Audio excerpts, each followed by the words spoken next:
The No-Tilt World Championship will have 4 stages. Everything starts with the 20-win challenge that will take place between July 23rd to July 26th. Only those who win the challenge will move on to the second stage. The second stage will separate players into 2 regions, East and... All right, I'm going to switch to the clean feed for a minute for my channel. Let me know when you're ready to switch us over. Oh, we're ready. I'm already ready to go.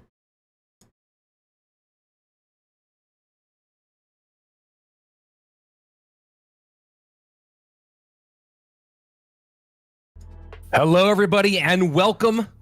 We started with millions of players worldwide. 3,000 completed the 20-win challenge, just a bit over.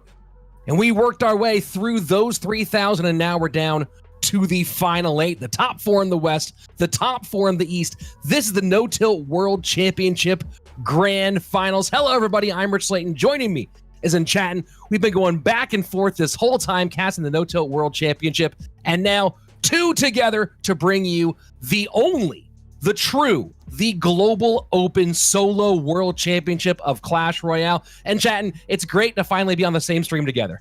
Yeah, it's been a long time. I mean, is this the first time we're casting together? Oof. Yeah, this is it. Oof, this is gonna be a treat for everybody here, especially in the World Finals. We waited till the end. We had to save the treat till just the last. Just had to make sure the candy had to savor a little bit. Now we're ready to go. Here we are, and this is going to be a crazy one. It's been an interesting road getting here in Enchatin from, of course, the 20-win challenge, which by most accounts was the hardest 20-win challenge in the history of the game. This seems like the fewer people are able to complete it than ever. And then even through that stage 2 was a grueling battle, having to win 8 or 9 2v2s. It's been nuts. Yeah, absolutely. I mean, it's actually insane what they had to go through in order to just get to this point. I mean, it's insane. The winners of stage 2 will qualify to stage 3, the group stage. We will have 1 East group of 8 players and 1 West group of 8 players. I was going to let this battle in a single round-robin format. The 4 top players of each group will qualify to stage 4, playoffs, and grand final, where these 16 players will battle in a single elimination bracket to become the new Clash Royale champion of the world.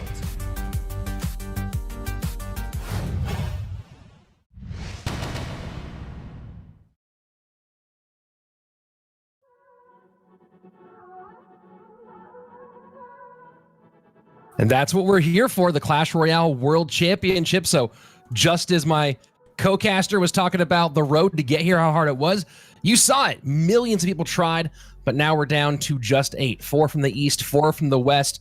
Some old faces, some new faces. Now, in chat, and I saw you made a bit of a prediction last night, calling Benzel as your favorite to win this whole thing. I don't know if you're just putting the real estate there in case you got it right, and you wanted to save that to save that for posterity. Maybe you delete it if you get it wrong in the back end. No, but, we don't delete it. We let it rip. I have it down, and I mean, I said Benzel Ridel was gonna win. I'm gonna stick to that, and I stick to my guns. I'm gonna say he's gonna win, and I'm gonna go on a bold prediction here that he's gonna run the table. It's not impossible. Benzel, of course, one of the biggest stars out of CRL East. When Andrew and I were in China with the CRL East casters, they couldn't stop talking about the quality of Benzel Ridel. On the other side, though, it's like we're talking about favorites on each side. Of course, Benzel's one favorite on the Eastern side. AUK now back with Nova Esports, another favorite, of course. On the Western side, is Schwarzen the clear runaway favorite, or do you feel like the other 3 people in the West can give him a run for his money? You see, I don't know. I mean, he played absolutely amazing. Yeah, you have to give it, to him. Amazing matches for him, clearing out the entire West. I mean, he pretty much went through the gauntlet, and shut everybody down. Do I think he could be unstoppable in the West? Maybe, but Rich, in this finals, you have to see it's West versus East as the start. So it's not West versus West. So maybe, there has been a different decks pool in the East than the West. You have seen a little bit of a deck variety in the East and the West. Maybe that might shake him up a little bit. Who knows? But do I think Schwarzen is the front runner as far as the West competitor? Possibly. I think he might be the strongest player in the West coming out, for this grand final bracket today?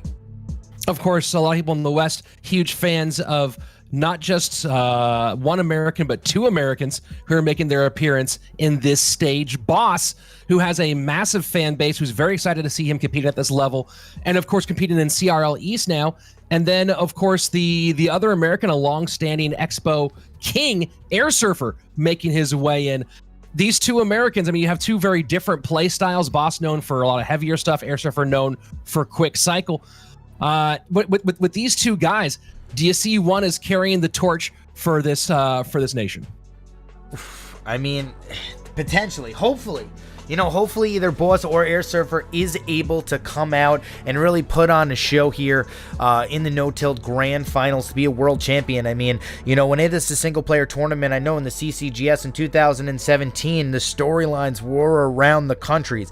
The best player in the world, where are they going to hail from? The United States has two in this tournament, so hopefully, you know, they can make a showing, you know, get a win here, get a win there, you know, and at least make it to the semifinals, you know, into the final matchup. Do I think they have what it takes? You know, Rich, only time will tell. I'm hoping personally, as an American, that they do.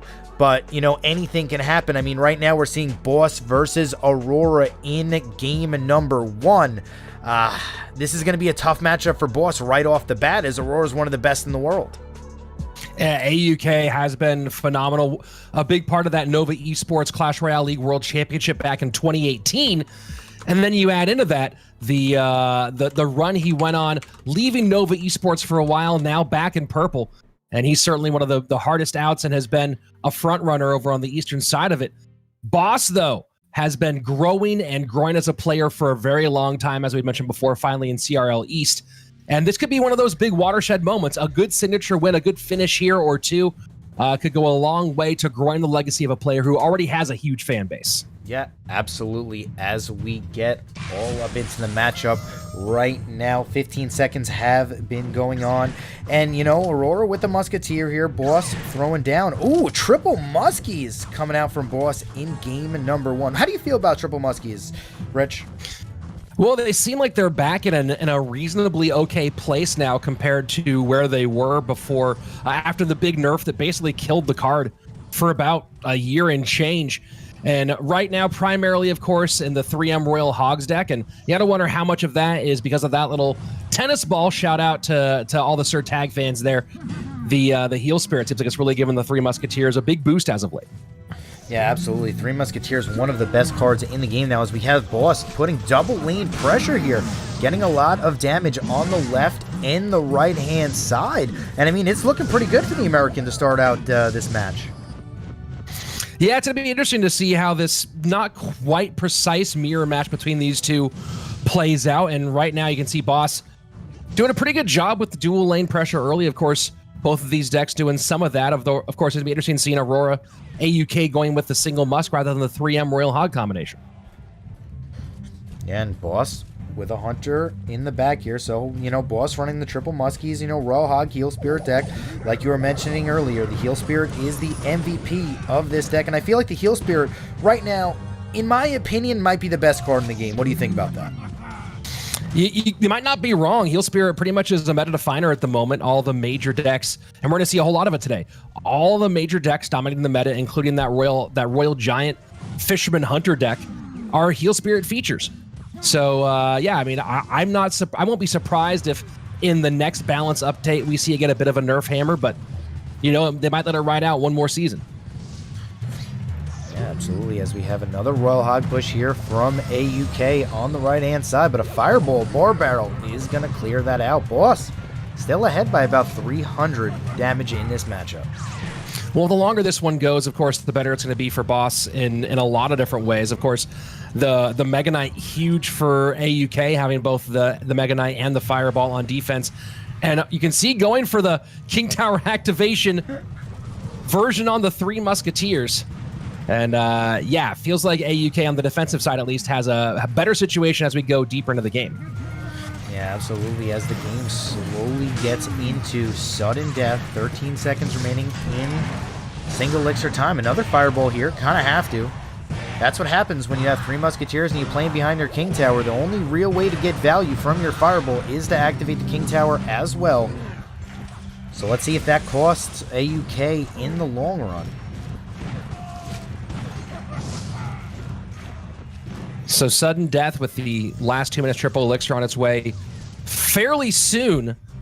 You know, the convention of wisdom is 3 Musketeers gets pretty strong there in those last couple of minutes, but you know, I have to be concerned here, Enchanted, when it comes to Boss with the Mega Knight and big Mega Knight pushes going into that double side. If he doesn't have to, using the Fireball, the ability to counter push here is going to be huge for AUK.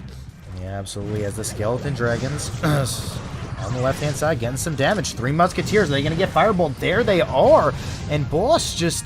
he can't get any value with these 3 Musketeers. If you have to keep on playing 3 Musketeers and they keep on getting Fireballed, it's in essence losing so much elixir every single time he plays them. He's got to somehow outcycle AUK's Fireball if he wants a chance to win this game in triple elixir time. Well, that's the big thing here for AUK in terms of the matchup, is having both the Mega Knight and the Fireball. He's not as worried about those Royal Hogs, so he can freely Fireball the 3 Musketeers and not worry about a Royal Hogs push. We'll see a Mega Knight drop on the left-hand side. That's going to be the exact rhythm here for AUK. Now it's just about making sure he can get some counter lane pressure.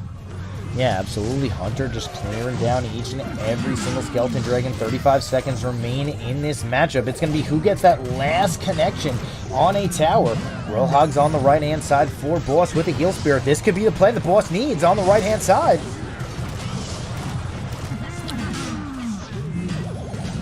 Big Just pressure. Have to defend. Piglets on the left-hand side. 12:35. Boss could Fireball his way to victory here. And it looks like Boss is going to take game number 1. Yeah, a little surprised that... I mean, here's a smart play by Boss, is not giving AUK Mega Knight value early. And that you saw a lot of that 3 Musketeer play in front of and behind King Tower, making sure the Fireballs were going to King Tower, not going to tower damage. So you talk about the way that Boss managed that game and managed the situation, holding off on those Royal Hogs, playing a 3 Musketeer game, forcing the defense to be against the 3 Musketeers rather than against the Pigs, and not giving a counter push to a Mega Knight until he absolutely had to late in the game. Very, very smart play here by Boss. Yeah, absolutely, as he's going to pick up game 1. As you can see, a little bit of elixir leaked here for AUK. 6.5 maybe had a little bit of a questionable moment there as Boss kept on throwing out the Royal Hogs, had to wait over and over again for his Mega Knight to fall. And that's the thing, when you're playing a Mega Knight versus Royal Hogs, you got to wait for the perfect opportunity to drop that onto the arena.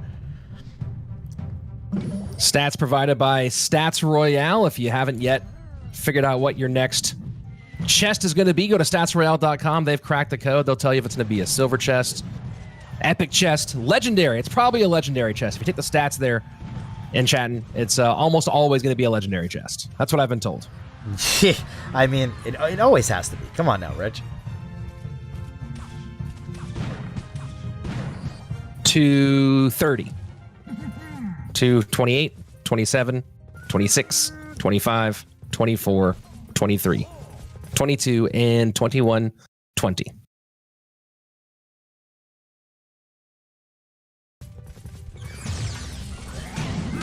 12, 11.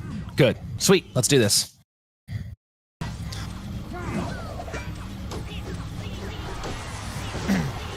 So this is what everyone who's a Boss fan wanted to see here in Chatin. It's Boss running Goblin Giant Sparky. If there's, you know, we saw Sparky banned against Boss the other day in No Tilt in the Western Stage 3, and now you get to see Boss run maybe what he's best known for here. Yeah, definitely. I mean, Sparky on the right-hand side. Is he going to be able to connect to the tower? Rich with the...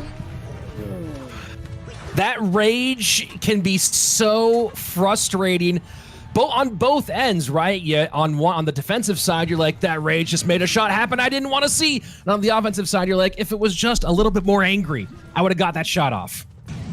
Yeah, absolutely. I mean, that was like a 0.2 seconds away from crushing AUK's right-hand side tower. And that's the thing with Sparky. All you need is one.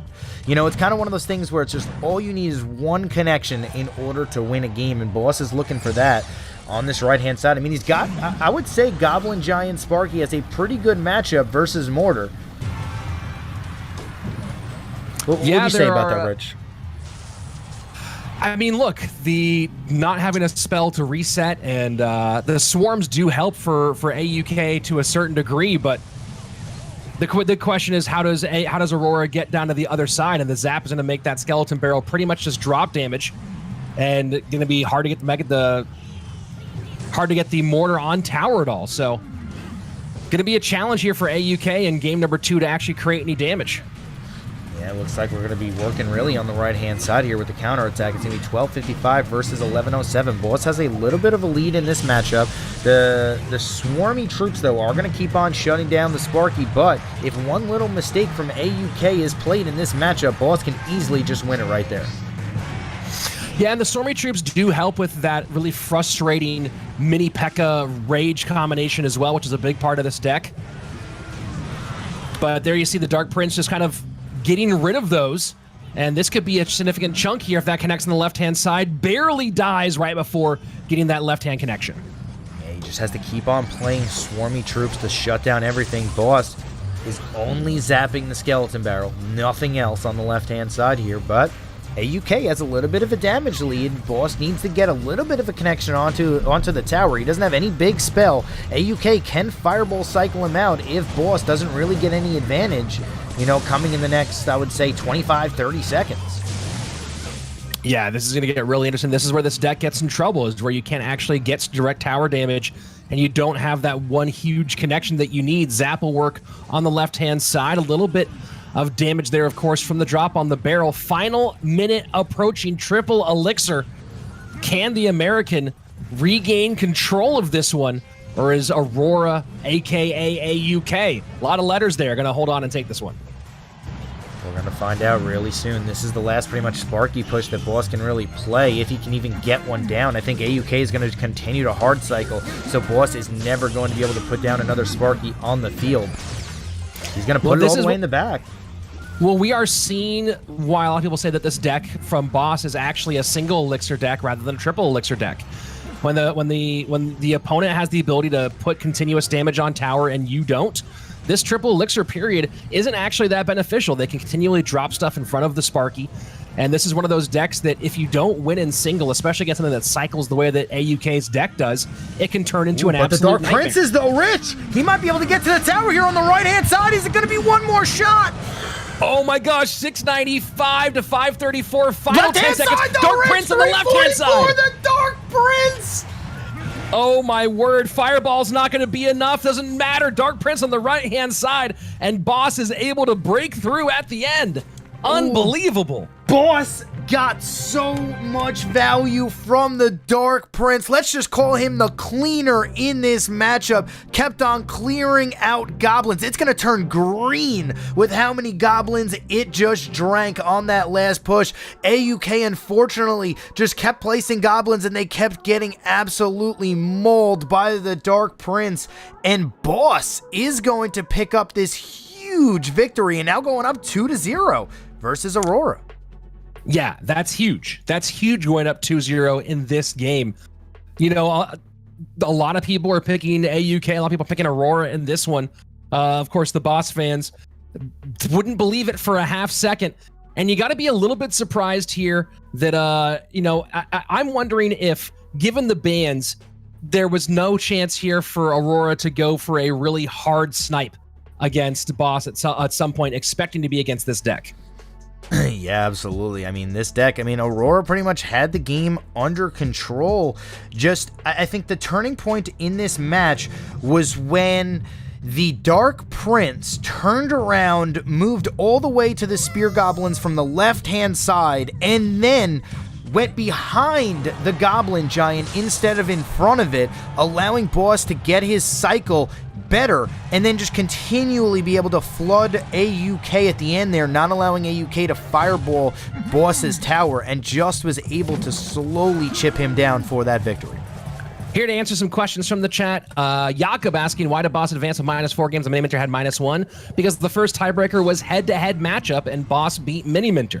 So that is why Boss went on to the next level. Hey guys, will you read the chat today? Yeah, guys, I'll read the chat every once in a while and throw some questions to my co-caster Enchatin. Yeah, absolutely. There you go. We That always answers read your the question. chat. Have you been watching the No Tilt World Championship? That's all we do. It's been very chat heavy. Yeah, but now I mean it is the grand finals, so the chat won't be as heavy as it was, but you know we'll still be reading it. And Boss again going Goblin Giant Sparky and maybe looking like AUK Aurora might have had that kind of red this time around. Yeah, just a little bit here. It was Sparky on the right-hand side with a Goblin Giant. Once again, going to be running the same deck, and that's the advantage that you have. If you're up 2-0 in a matchup, you can do whatever you want. Sparky onto the right-hand side tower. Rich, this is a problem. Oh, the Barb Hut does not spawn barbs in the right timing. And those barbs, if they'd come out a little split second earlier, would have gone into that lane towards the Goblin Giant and would have pulled the Sparky, but the timing there just completely off, and that Sparky shreds the right-hand side, and now it's AUK who has to play a little bit of a catch-up game here. Yeah, absolutely. Having to play a catch-up game is not something you ever really want to do too much of, especially versus a Sparky deck. He is going to take the right-hand side tower, but this is Boss's push right here. With this Sparky Goblin Giant, he's got to start pressuring real hard on this left-hand side if he wants to really win this matchup, though. Well, this deck from Aurora definitely loses some of its pop when it goes into a single lane game, and you see that right here. Yep. Kaboom. There it is. There's the tower on the left-hand side that Boss needed. Now all he needs to do is defend. It's going to look like Boss might be able to move on here by 3-0ing AUK. I'm pretty surprised. Maybe not so much of a surprise that he would win, but definitely a surprise that this was a clean sweep. Yeah, I mean, this was an absolute blowout. Other than game number 2, where they made it very, very close, this was a shellacking on the part of Boss. And, you know, great win for the American. And Nova Esports better watch out if Boss plays like this against AUK when they meet up in the East. Yeah, great play right there from Boss. And he's going to be moving on now to the semi-finals in the No Tilt World Championship. We have the American Boss moving on with a dominating performance. I mean, if he plays like this for the rest of the day, it's going to be hard for the competition to deal with.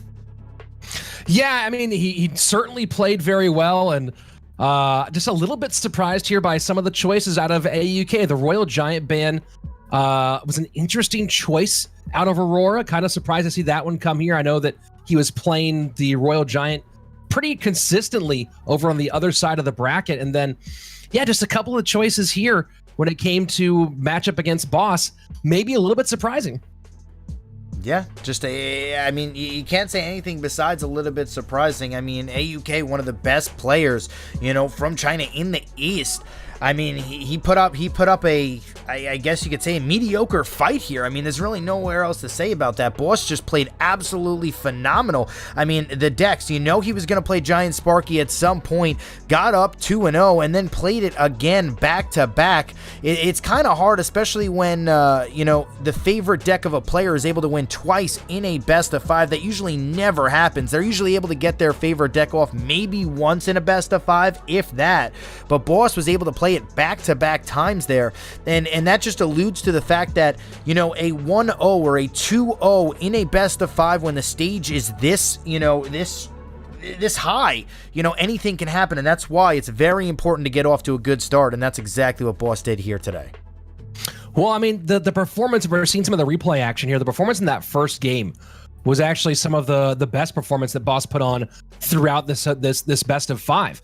The choice, you know, we talk a lot about micro when we talk about the skill sets of players, the management of specific interactions, but understanding of the macro, understanding really how you need to run a matchup overall really, really critical for success in a game like that one. And the way that he built it, where he was continuously bringing the three musketeers, baiting the fireball, essentially kind of taking advantage of the fireball bait aspect of that 3M Royal Hogs deck, and making sure the fireball was always going in that direction and not giving an excuse, an opportunity to play the Mega Knight in the earlier portion of the game where he might fall to a huge counter push. Brilliant play by Boss, and that kind of set the tone for the entire match. Yeah, absolutely. I mean, Boss just played this amazing every single game. I feel like game 2 was the decider. He was able to win that. He was able to sneak that victory in there where maybe AUK had an opportunity where he was going to be able to win that, get back on it 1-1. That changes everything, because if it's 1-1 now,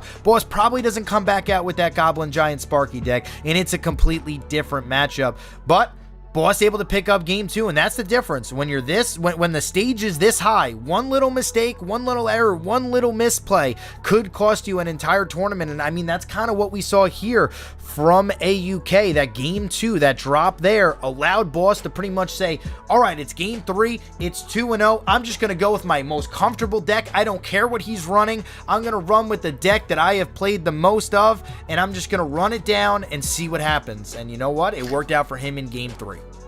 Well, the big question now is how much more does Boss go back to that well? He's gone through the Goblin Giant Sparky Rage deck twice already. Do we see him go to it again in the semifinals, and if he makes it there, the finals? Or is at this point, does he go, man, I can't go back to the well one more time? You know what? I honestly think he's going to run it at least one more time. Well, we'll see. We'll be back very soon with our next round of the No Tilt World Championship. See you guys soon.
And we are back with the No Tilt World Championship. We just saw Boss put on a dominating performance versus AUK. Rich, what do you think is going to happen now with Boss moving on? Do you think... So let's put your mindset as Boss as a player, right? You came into this, you were probably a little nervous. He was saying on Twitter, that he was nervous about, the matchups today and everything. You just got a 3-0. Does that clear your nerves for the rest of the tournament? I mean, it gets you so settled, right? You get that first big win out of the way. get that first big jump ahead in the prize pool, and also just proving yourself on this stage, right? And that's a big thing for Boss, is he has a huge fan base, but this year, this 2020, has been a big step up in terms of kind of putting his credibility on the line as a player between playing in Clash Royale League in the East and here in the No-Tilt World Championship. These are some of the most visible esports competitive moments of his career. You get that first one out of the way, acquitted yourself well, took out a big name like AUK. In my opinion, I have to imagine that Boss's nerves are very, very settled at this point. Yeah, absolutely. And we have the second American coming out here, Airsurfer versus Benzel Ridel in our second matchup of today. Yeah, Airsurfer and Benzer. This will be interesting. Both these guys have really good control of quick cycle play. Of course, Benzer known as a mortar bait player and mortar miner player, and Airsurfer known as an expo player. Of course, they've both expanded way beyond that throughout their career, but I expect to see some pretty quick action. I would be really surprised to see one of these two really slow the game down and take it at a plodding pace. Yeah, absolutely. And I mean, this is going to be a very quickly paced matchup between these two Goliaths. And let's just see what the first decks are. You think Benzer runs Mortar game one? Well, we're going to see Fisherman and Graveyard are banned here, so there will be no Graveyard in this matchup.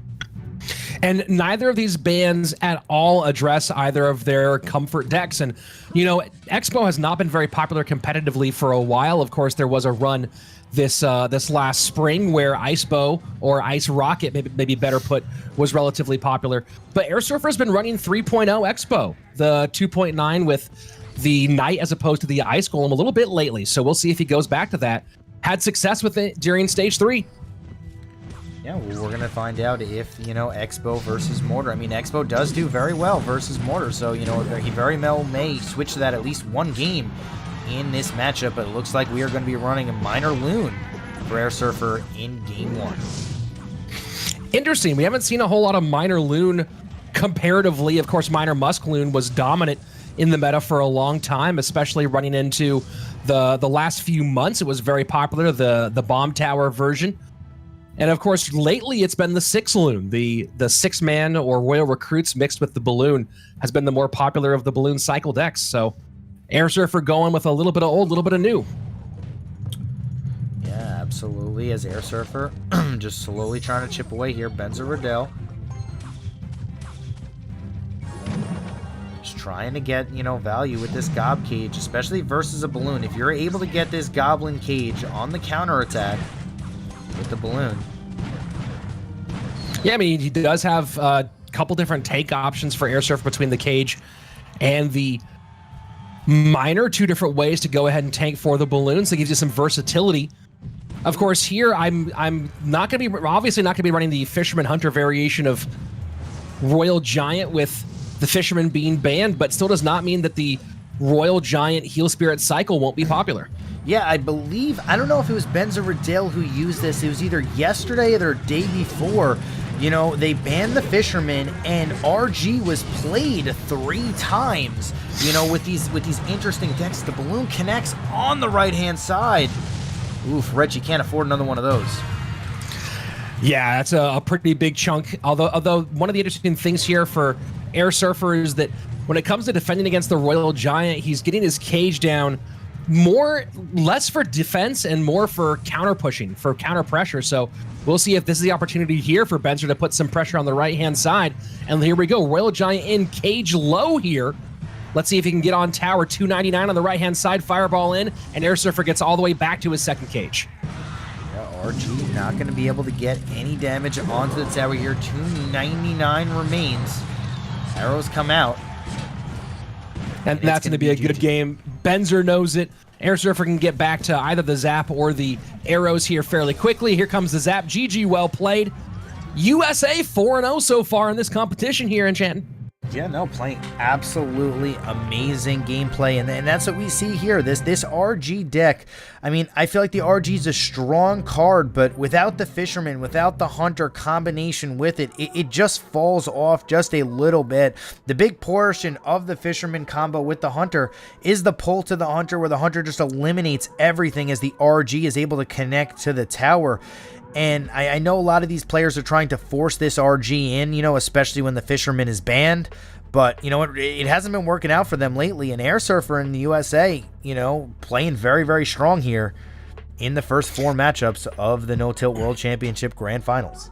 Well, we're almost seeing sort of a repeat of what was happening with Royal Giant in the spring season of CRL West back in 2019, where everyone was so comfortable with the RG Furnace decks, right? Whether it was the Lumberjack version, the Guards version, but that RG Furnace deck was such a popular comfort deck from dominating ladder, and players kept trying to force it in during their head-to-head play in CRL, and it had, I think, a sub 30% win rate over the course of that season, right? So you see here, we have this RG Fisherman Hunter deck that is dominating top ladder. Go open up your app, look at top ladder right now, and tell me how many of those decks are RG Fisherman Hunter.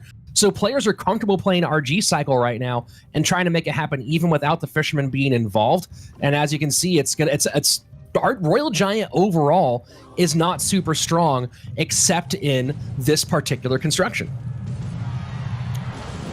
You are not wrong there, as you know, RG really benefits from the Fisherman Hunter combo. Good ban there from airsurfer. As I think right now, you know, RG Fisherman Hunter is probably one of the best decks in the game in competitive play when it's not banned. Yeah, it's so nasty between the crowd control aspects that you get from the Fisherman and Hunter, and then adding in the ability to win bridge battles with the Heal Spirit, and people are going either with this is going to be Hog triple spell, it looks like, out of airsurfer. Interesting going with the Fireball rather than the Snowball here. Usually this runs 2 small spells with the Earthquake rather than small big. Yeah, definitely probably going to be to his advantage, as well as we have a Hog versus a Hog matchup here. And he's got the Fireball versus the Snowball of Benzel Ridel. Could be the answer. If it gets a triple elixir time and he's able to defend, I mean, that Fireball is just going to do more damage in triple elixir time than the Snowball will be able to. Yeah, that's you're seeing Benzel running the popular variation of this deck, and then airsurfer running the upgrade to Fireball from Snowball. If you are airsurfer here, you just have to pray you do not take that much damage and go to a spell cycle. You want to get it into a spell cycle triple elixir matchup, because that's where you are 100% going to win. If the towers are even with a minute left in this matchup, I don't see a way airsurfer loses that. Yeah, that's going to be real challenging. Benzel needs to focus on controlling hog shots here, right? He has the Snowball. He has a little bit faster cycle. He should be able to defend better at this stage in combination than airsurfer will, just being a half step behind. Can he out-cycle before we get the triple? And that's the big question. Yeah, I think he's going to need 2 more hog shots than airsurfer is before... Oh, and you see every hog shot that airsurfer gets is just 1 more... Ooh, this is not good, Rich.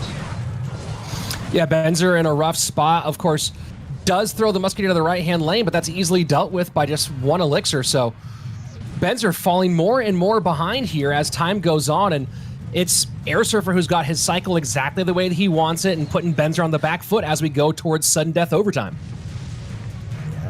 1,046 life on Benzel Ridel's left-hand side tower. He needs to start getting these hogs connecting to the left-hand side tower. Like, there needs to be snowballs. There needs to be something. There needs to be at least 1 connection here, 1 connection there. Because if airsurfer connects 1 more time with a hog, I think this one's over. Yeah, and then airsurfer just has the defensive side of it locked down. I mean, that's the big part about having your cycle exactly constructed the way that you want it, is that airsurfer is never sitting there waiting for the card he needs at the moment that he needs it. And Fireball just completely wrecks that push. Not even a single shot get in. Snowball damage is going to be a poor substitution for a hog shot. Yeah, the Snowball came in way too late there as the hog once again pushing on the right-hand side. But airsurfer does not... Musketeer ends the game on the left-hand side. And that's what you were saying. When you have the perfect cycle, airsurfer did not care if that Hog Rider ever connected with the tower. He knew exactly he had the perfect cards for defense. He knew he had the earthquakes that were slowly going to chip Benzel Ridel down, and he knew he had the fireball cycle if it ever came to triple elixir. Airsurfer just had the perfect cycle that you were saying right there, Rich, where he just didn't really even need to think. He knew exactly what he was doing at all moments of that game, and Benzel Ridel was just on his back foot, it looked like, the entire matchup.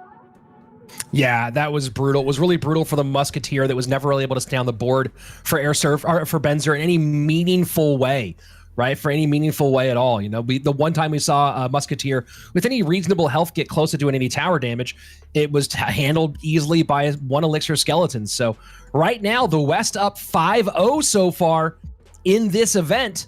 And I can see some people over in the chat talking about Trainer Dippets doing his work. And of course, a lot of people know that Dip is a part of Misfits Gaming overall and works closely with airsurfer on deck choices and preparing for some of these matches. And yeah, good call here, getting the fireball in, and airsurfer played it beautifully. Yeah, absolutely. And I think the first fireball that airsurfer threw in this game really shut down Benzel Ridel, put airsurfer in a perfect cycle, and Benzer kind of just never was able to really recover from that, get into the cycle that he wanted. Never did we see a perfect Hog Rider snowball push with an earthquake as well to get a Hog Rider connection on the tower there from Benzer, and airsurfer just completely controlled that matchup from start to finish. Benzel Ridel's been a top-tier player for a very long time. 8.3K, 8303. Personal best on ladder, and both these guys longtime CRL veterans. Benzel Ridel has been with Chaos Theory for a number of years before moving to Kicks. Ended up taking second in the Southeast Asia region and third overall in CRL Asia back in 2019. And now with Kicks team, this squad looks really, really, really good, and Benzer's a huge part of that. Absolutely, as the Goblin Brawler is going to be airsurfer's choice of building here versus a Tombstone. I have not seen a Tombstone in... Have I seen a Tombstone in Stage 3? Have you, Rich? Pretty much in Lava, and I was about to say, basically Tombstone's a Lava Hound card at this stage, and as soon as you ask about the Tombstone, boom, there comes Lava Hound early here from Benzer as the first minute ends. He's going to have a good pull here on to the Giant. Favorable matchup here for Benzel Ridel. Lava Hound usually is able to take care of Giant if he gets a good connection. But, oh, the bats on the left-hand side here, and a zap. And airsurfer is going to defend this push very nicely. I wonder what airsurfer's last card is, because if it's not another anti-air card, it's not going to be a fun matchup for him. Well, I mean, Giant Night Witch often goes with Minor. You know, you see two small spells, so it feels like it's going to be something in the troop range. But you know, it could also be running like a graveyard with two small spells. Although log would be a weird one here. Typically, you see Giant Graveyard these days with arrows as opposed to poison. The Giant is just going to get shut down here. Is it going to be able to connect? Yes, one shot onto the tower. Aggressive balloon here from Benzel Ridel. Yeah, it's feeling like graveyard at this stage from airsurfer. Could be wrong, but the way he's ignoring the balloon here is getting ready for the push. Wow, the balloon does not connect. Oh, that is Minor. It was Giant Minor. Yeah, no, Giant Minor here for airsurfer. Going to be able to connect and pretty much keep down the tower. And someone pointed out Graveyard is banned. I'm like, yeah, that's not Giant Graveyard because Graveyard's banned. So the first instinct, Giant Night Witch usually goes with Minor. A number of times I'm just like, oh yes, that is the ban card. Yep, Lava Hound is going to take out this left-hand side tower by itself. Got to defend the Giant here on the right. This is a huge push for airsurfer because he knows that this might be his, I wouldn't say the last Giant push, but this is going to be the one where he's going to get the most damage on the right-hand lane. That's a pretty significant chunk. That was a nice log to make some room. 1592 to 2268, and he's not super concerned with that first Lava Hound. The second Lava Hound, though, this is going to get interesting. And notice that the Lava Hound is tanking for the pups right now, so Bats doing their best to hold on, but this is a rough push coming in for airsurfer to handle. Yeah, Balloon is going to be going for the Crown Tower, not for the King here. Not exactly what Benzel Ridel wanted, but a good tombstone is going to take that Giant on a journey to the King Tower. Benzel Ridel looking pretty good right now. Lava Hound is played there because if you put it in the corner, it could have gotten taken to the left-hand side by the Goblin Cage. And airsurfer in a little trouble here. Night Witch and Bats together, so a big bevy of little biters for airsurfer. So far, not holding on in these final moments, though. 650. We'll see if he can get one more good shot in. He might just Giant pocket and then Miner to the opposite side here. There's going to be a lot of damage with the Bats.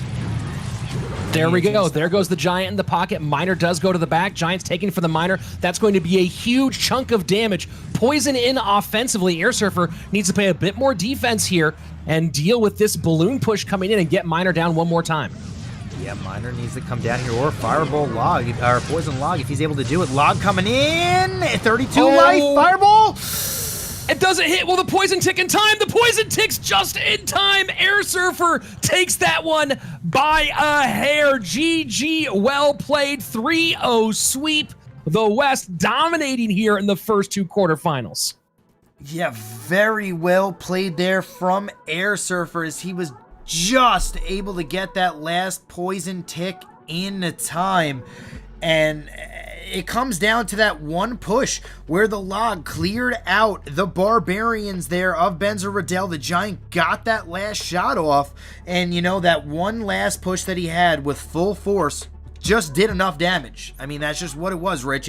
He had the push. He knew he had the push coming out, you know, and he got the tower down to, what was it, 1,500 in that one push and was able to jump the Miner in there, get a little bit of chip here, a little bit of chip there with the poison, and just chip out Benzel Ridel before he was able to clear out airsurfer's right-hand side tower.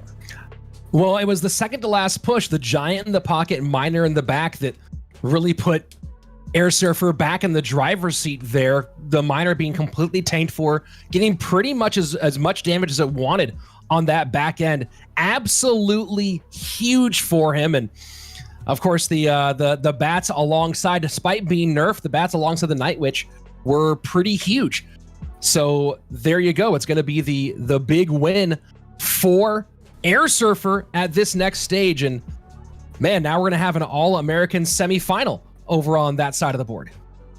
Yeah, absolutely. As we now look at the replay here. So pretty much, Rich, what that really means, Rich, is that we are going to have an American in the grand final. West OP right now. We'll see if the other side of the bracket can do a little better here for the eastern side of the No Tilt World Championship.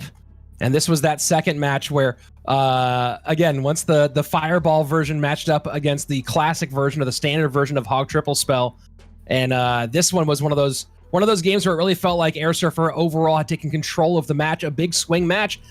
And then this early tower down, this was absolutely huge for airsurfer. Massive damage to open up the game, and Benzer now playing from behind completely opened it up for the American. Yeah, absolutely. And him being able to push through this with Giant Night Witch Miner versus a Tombstone Barbarian combination from Benzel Ridel. No small feat here from airsurfer being able to push through and win this game. Well, generally the poison value for airsurfer, and look at how just darn close this is, right? That bomb just wants to go off so bad, and it just won't do it. So there you have airsurfer hanging on for the clean sweep. 6-0 for the West so far, chat. And this is this at all what you expected? I mean, I guess not, because the guy that you called as being the all winner of this thing takes a rough 1-2-3 L here in the open against airsurfer. Yeah, I mean, the West is just showing up to play, and I mean, it comes down to the coaching at this point. I mean, the deck choices are just flawless. Game 2 right there, airsurfer running the Fireball instead of the Snowball. Pretty much had that game under control in Game 2. I mean, that's just the deck selection that's going to give him that victory.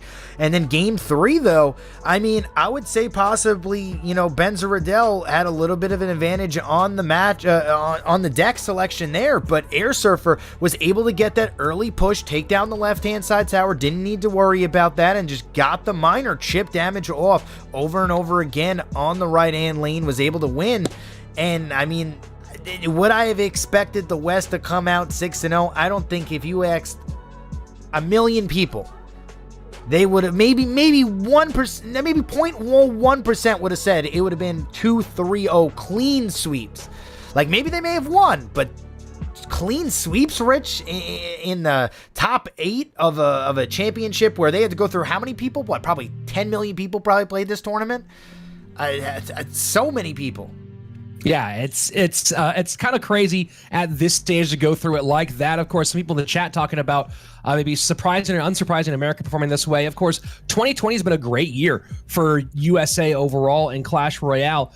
Much maligned. I talked about this quite a bit. Much maligned in 2019 were the American players, but between a great performance in No Tilt Worlds, 6 of the 8 players in the final for No Tilt for the Clash Royale League West between Space Station Gaming and Misfits. 6 of those 8 players, Americans. Of course, the performance of RF so far this year. Boss now doing great. Airsurfer doing great. It seems like 2020 might be the year for American Clash Royale esports. Well, I mean, right now you're looking at an American that's going to be in the grand finals of the No Tilt World Championship, whether it be Boss or whether it be Airsurfer. One of them is going to make it there. That's just how the bracket is shaped out. I mean, I can say that definitively that an American will be in the grand finals. And then, on the right-hand side, the East has got to start, stepping up the game, because right now it just looks like the West is in control. We'll be back with our next match in just a few moments. Don't go anywhere. More of the No Tilt World Championship coming at you in a couple of minutes.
And we are back with the No Tilt World Championship.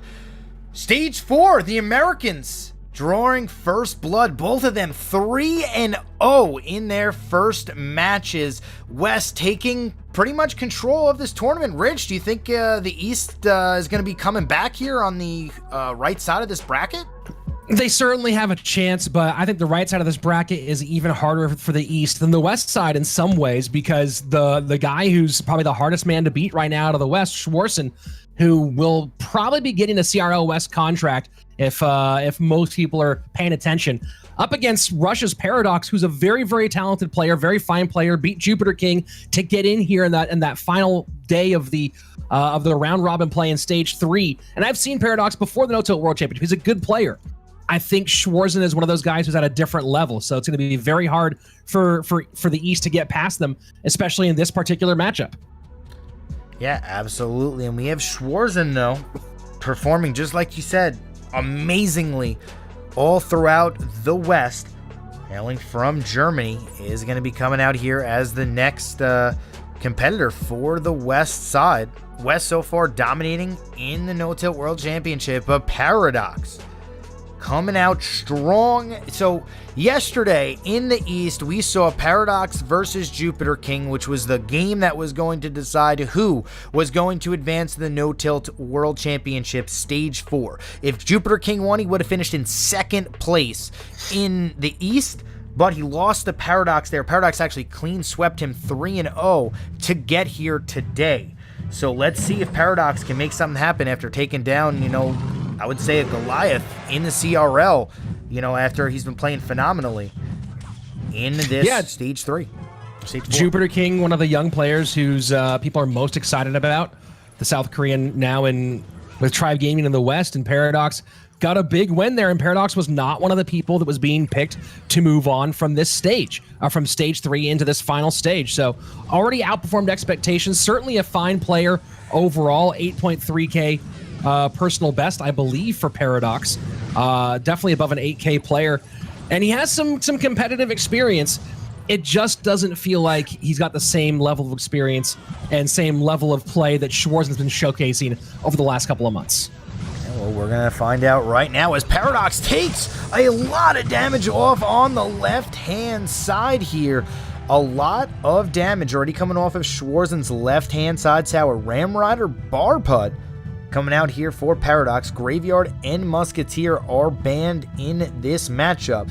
So do you think we're going to see a lot of Lava Hound today? I mean, in Stage 3, we didn't see too much. I mean, we have seen a little bit of Lava Hound, but I feel like today we've already seen it, was this the third time we've seen a Lava Hound today?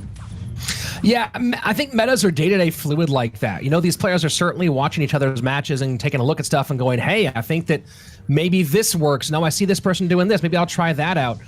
So you'll see from day to day where, while there might be an overall meta for a game, there's almost a daily meta when it comes to competitive play. You're not wrong is that, and especially during these championships, a lot of the tournaments, that we're casting, we see the fluctuation happen just in the tournament itself, not even day to day, but game to game, matchup to matchup, as these players, are constantly scouting. And when you're at the top, you can almost play any deck. And that's, the beauty of watching a pro player, versus, somebody who, might be a top ladder player, the one-trick ponies. The one-trick ponies rarely get to this stage this far up in a tournament. Yeah, it's interesting. You see some people who are known as one-tricks able to adapt, of course, and there's a lot of thought from a competitive standpoint that you'd rather take a one-trick and teach them how to play more decks than take someone who's versatile and try to turn them into a master. There's sort of a debate there in how you do that from a coaching perspective. But yeah, you have to have a certain amount of versatility. It's hard. It's certainly, you might be able to get to a certain stage by one-tricking, but you have to at least expand your base in some way if you're going to have success at this level.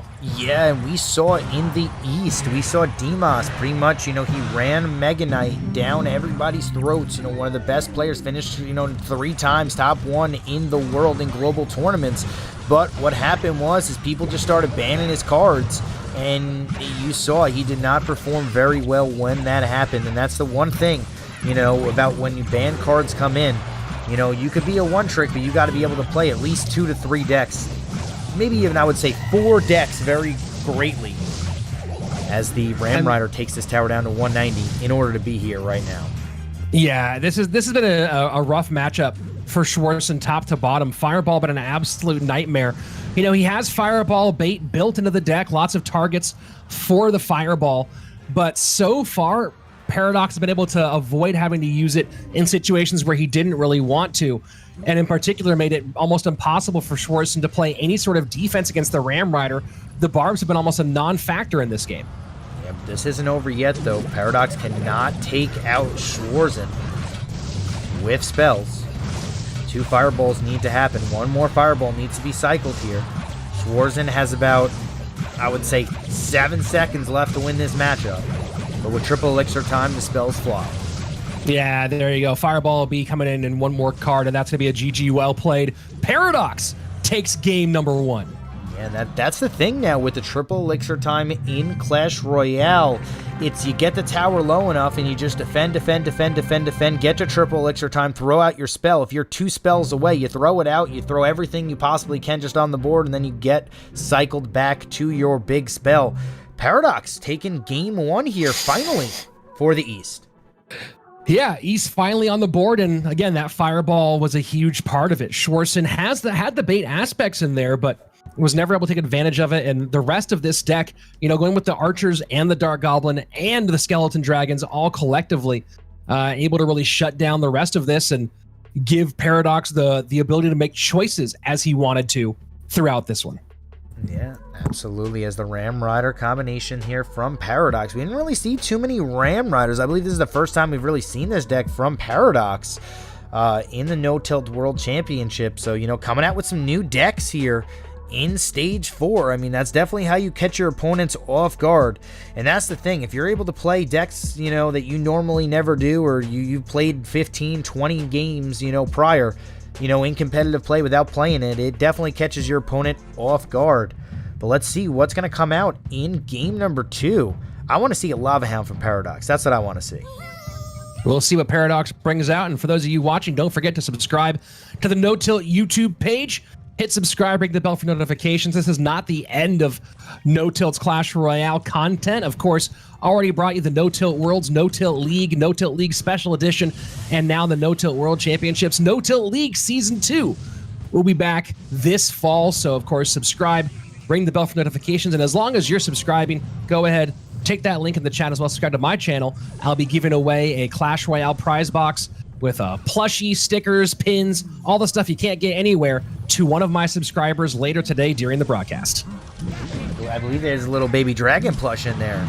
There typically is. I got 2 of them. People yell at me all the time for that. I'm actually giving one of them away, believe it or not. If somebody correctly predicted the entire bracket, I don't think anybody already. I think everybody's already out, but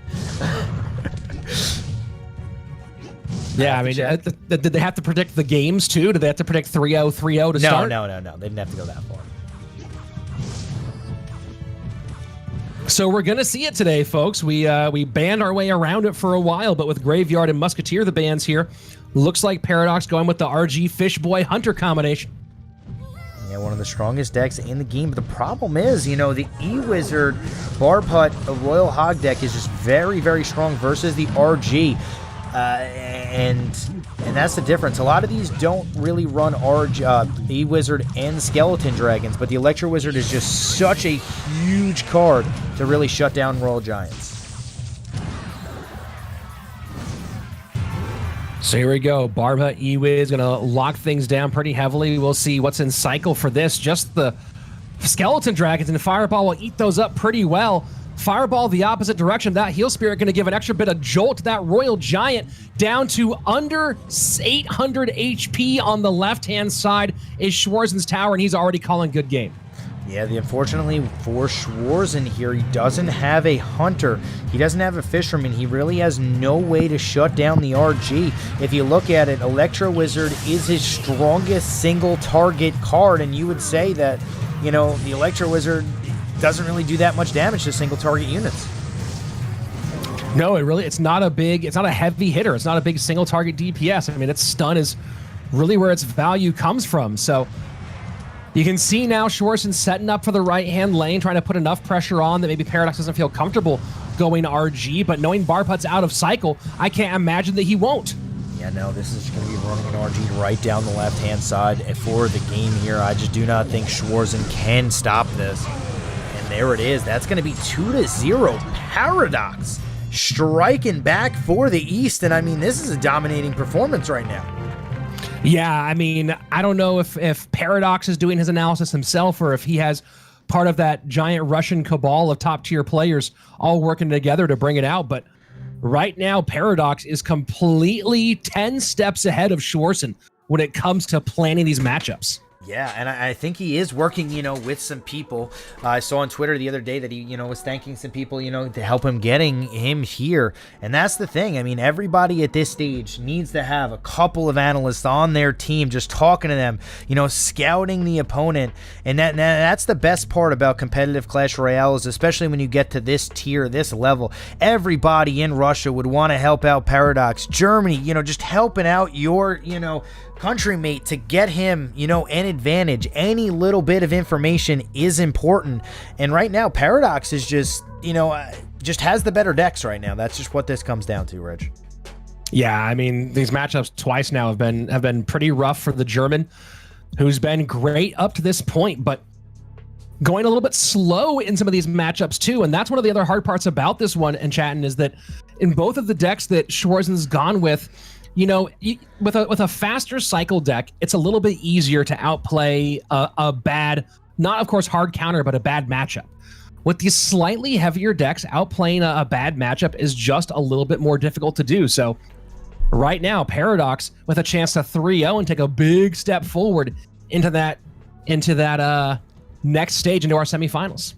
Yeah, absolutely. As Paradox 1 win away now to move on. Going to be running a skeleton barrel here, potentially double bait. There has been a lot of double bait in the East.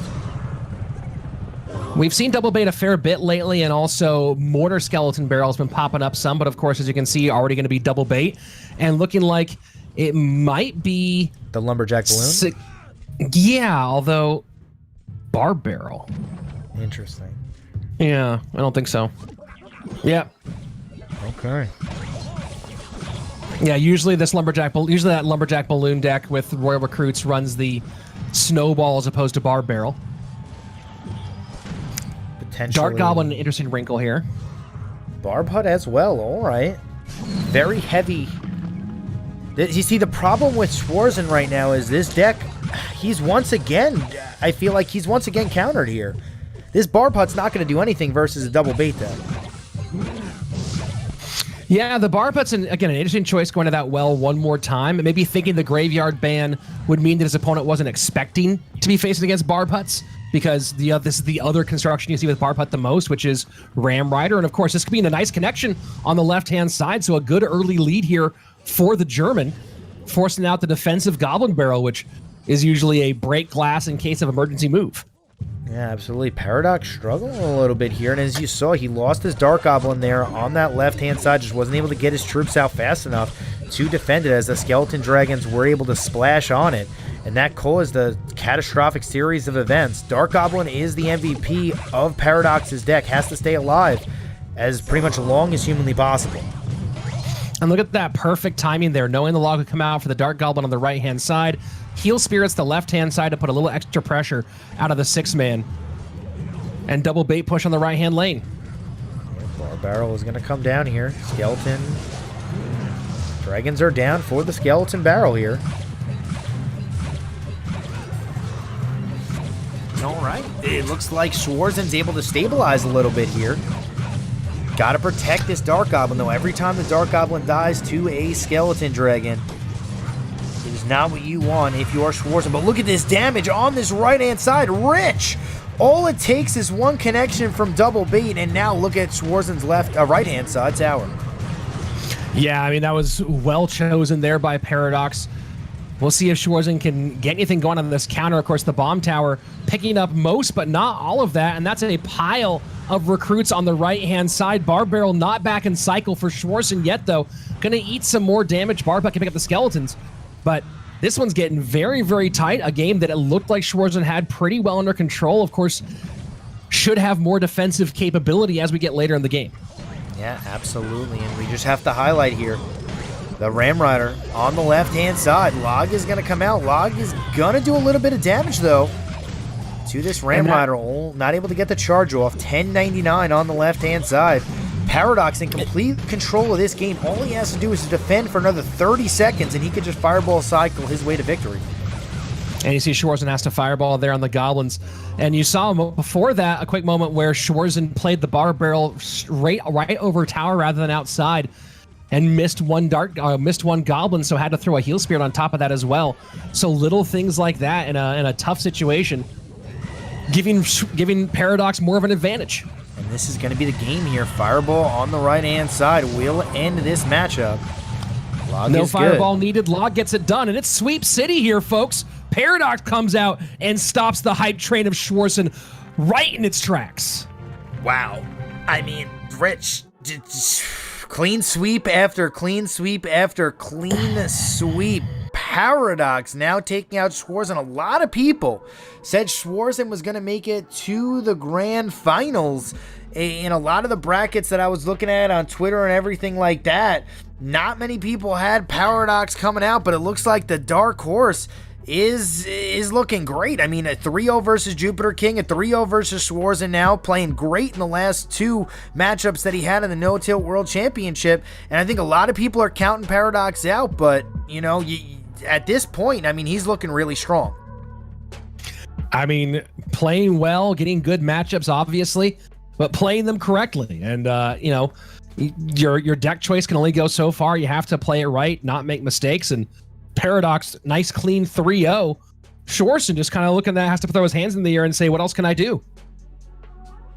Yeah, absolutely. And I mean, that was just great deck choicing right there from Paradox. The main thing in that last game was the Dark Goblin that Schwarzen, unfortunately, Bar Barrel just does not clear out a Dark Goblin. And it's just too much defensive pressure if you're not able to clear out a Dark Goblin that can sit on your King Tower for 10, 15 seconds and just just throw out darts at everything. As we get over to this last matchup, the only way you had to clear out a Dark Goblin was a Fireball. Yeah, I mean, this was rough top to bottom, and you saw on the last one, no answer for the Royal Giant. Here, just, again, a third super heavy choice. 2 7 elixir cards between the 6-man, aka Royal Recruits, and the Barb Hut. And so giving himself 3 deck choices in a row that all make it very difficult for an outplay in a bad matchup situation. I'm a little bit surprised here by Schwarzen's choices, and I gotta wonder how much of that was the Graveyard Ban made him think that Barb Hut was kind of a swerve in this case.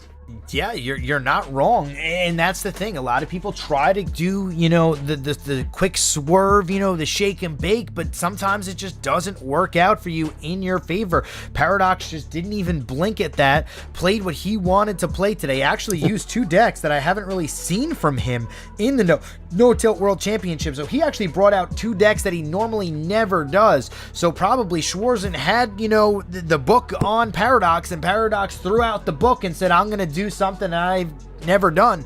And that's the thing. If you're able to play every deck, you know, there is in the game, you could literally just throw out the book and say, all right, try to beat me with cards that you've never seen me play before. Well, I mean, look, if you're good at Clash Royale, you're good at Clash Royale. That's what it comes down to in the end. And Paradox is good at Clash Royale. It's, again, like I said, it's hard to get to this level, hard to get to any sort of significant level without having a solid mastery of the game overall. So able to kind of go off the track of what people would expect from him and punish in this situation. And Paradox now maybe outthinking the Paradox and his team outthinking the analysts of Schwarzen, moving on to the semis. Yeah, absolutely. And we just have one matchup left to go in the quarterfinals, and that's going to be Vitor versus Line. Vitor actually is semi-pro in the No Tilt League, plays absolutely phenomenal control. One of the best control I've seen in a very long time, pro or semi-pro alike. So that's going to be a really fun matchup to watch. Line, though, you know, as you know, one of the best in CRL. Yeah, I mean, Line, kind of a quietly talented player in CRL East overall out of South Korea. One of those players doesn't get as many headlines as some of his teammates do, but certainly very good. So we'll see how he fares up against the Pride of Portugal coming up in just a few minutes. See you guys in a few.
And welcome back to the finals of the No Tilt World Championship. If you're just joining us, I'm RichSlaton. Also with me as well is Enchatin. We've been going back and forth casting pieces of this No Tilt World Championship. Finally here together, and we've reached the last of our quarter final matchups. On one side, the pride of Portugal, Vitor, who's been great in OCL, great in No Tilt League, and of course great for his country. On the other side of it, one of the quieter players out of South Korea, Line. Crazy talented, has had great performances in CRL, and of course that #2 finish at No Tilt Worlds for South Korea. Has not gotten the same press of his countrymen like TNT and Jupiter King, but a tough out for anyone, and that's why he's here in this quarterfinal. And Chatin, you've got a chance to see Line play a lot more than I have, getting up early to cast all of those No Tilt World Championship Eastern Regional matches. What are your thoughts on Line coming into this matchup here against the Portuguese player Vitor? Well, I mean, Line kind of struggled a little bit early in the start of Stage 3, but after the slow start, he just started dominating each and every single one of his opponents. And by I mean dominating, I mean he just dismantled them one after another. And I think he's really, kind of in his own right now. And I think he's a force to be reckoned with. And I think Vitor has a big uphill battle to stop Line from what he is doing right now. I think the biggest game right now is going to be game 1. Vitor's got to come out. He's got to take game number 1 and put Line on his back foot, because Line has not felt pressure in the No Tilt World Championship pretty much since week 1 or week 2 of Stage 3. And one thing that we do know Vitor does do well with, though, is pressure. He's one of those guys who does anchor a lot, both in OCL and also for Portugal overall, who outperformed expectations. A team of semi-pros surrounded by CRL stars in the No Tilt World Championship, and Portugal, of course, going on to make the top 8 as one of those dark horse picks that maybe outperformed expectations. So we'll see. Can the magic continue for Vitor in this matchup here against Line, or will the East continue? And you talked about that first game being important there in Chatin. So far, the first game has been critically important because we have had 3 straight clean sweeps. Yeah, absolutely. And for everybody just joining us, this is the No Tilt World Championship. If you saw the 20-win challenge in your game, this is now Stage 4 of that tournament. This is where the top 8 players in the world are going to compete for the World Championship crown. And you talk about remembering that 20-win challenge. This is an open tournament. Literally every player who had Clash Royale installed on their phone was available and open to play in this event. Only about 3,000 plus people made it past that 20-win stage. And since then, the competition has been absolutely fierce. Yeah, absolutely. As we see a Giant Skeleton for the first time today. Giant Skeleton, Hog with an Ice Wizard. I believe this is the first time he's going to be playing this variant in the No Tilt World Championship. Yeah, and you see maybe what Vitor is going for there with the NATO, although not working out for him. This is actually old school Splash Yard, Rich. This is 2000. This is actually when the first 20-win challenge came out. This was one of the most popular decks in the game. That is how old this deck is. This is like a 2018 Clash Royale deck with the bomb tower instead. Yeah, this version of Splash Yard has been in and out of popularity for a long time. It continues to be viable. It's very simple, very direct. And Vitor here going Giant Skeleton Hog with the EQ in here. I'm very curious to see what he does with these NATO plays. We've already seen one NATO play attempting to go for something fancy here from the Portuguese player. And he has 2 different cards that can really get fancy with that tornado, whether it be the Giant Skeleton, or if he needs to in a pinch line something up with that Magic Archer. We'll see if he continues trying to go for the big moves. Yes, Line just has all of the answers here. I'm trying to figure out a way for Vitor to get any reliable damage onto the tower besides a Magic Archer. He's got a bomb tower and he has a tornado for the Hog, and Line is going to get just steady damage with this graveyard all game. Yeah, and that's going to be really tough for Vitor to handle. The Magic Archer, not the greatest response for Graveyard. He's going to have to overspend most of the time to defend these graveyards, which will be great for the South Korean player as time goes on. Yeah, and this is just a desperation, just everything at the bridge push here from Vitor. And this is just one of those situations where a Giant Skeleton needs to somehow connect to the Crown Towers. The Magic Archer, like you said, lined up, getting off a little bit of damage here on the left. Well, I think what we're going to see here out of Vitor is continuing to try to set the line high and not let tanks get across the bridge the best that he can. And that Giant Skeleton is going to be more about pressure, I think, than anything else, though not going to matter here. That's going to be tower pretty much down. NATO to finish it off. Baby Dragon, GG, well played. And maybe Vitor figuring out what he wanted to try to do a little bit too late, but in the end, no consistent, no significant answer to that graveyard.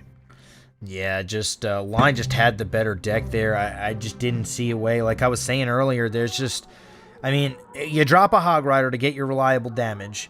He has a Tornado, and he has a Bomb Tower to stop it. The Giant Skeleton, you know, Rich, is just a roll of the dice if it ever gets to a tower.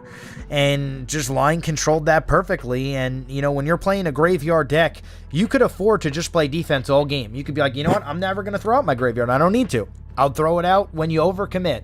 If you never overcommit, you're never going to do damage on my tower anyway, and that's kind of what we saw. Vitor had to overcommit to do damage at the end there to Line's tower, and Line said, okay, I'm just going to take your tower on the back end.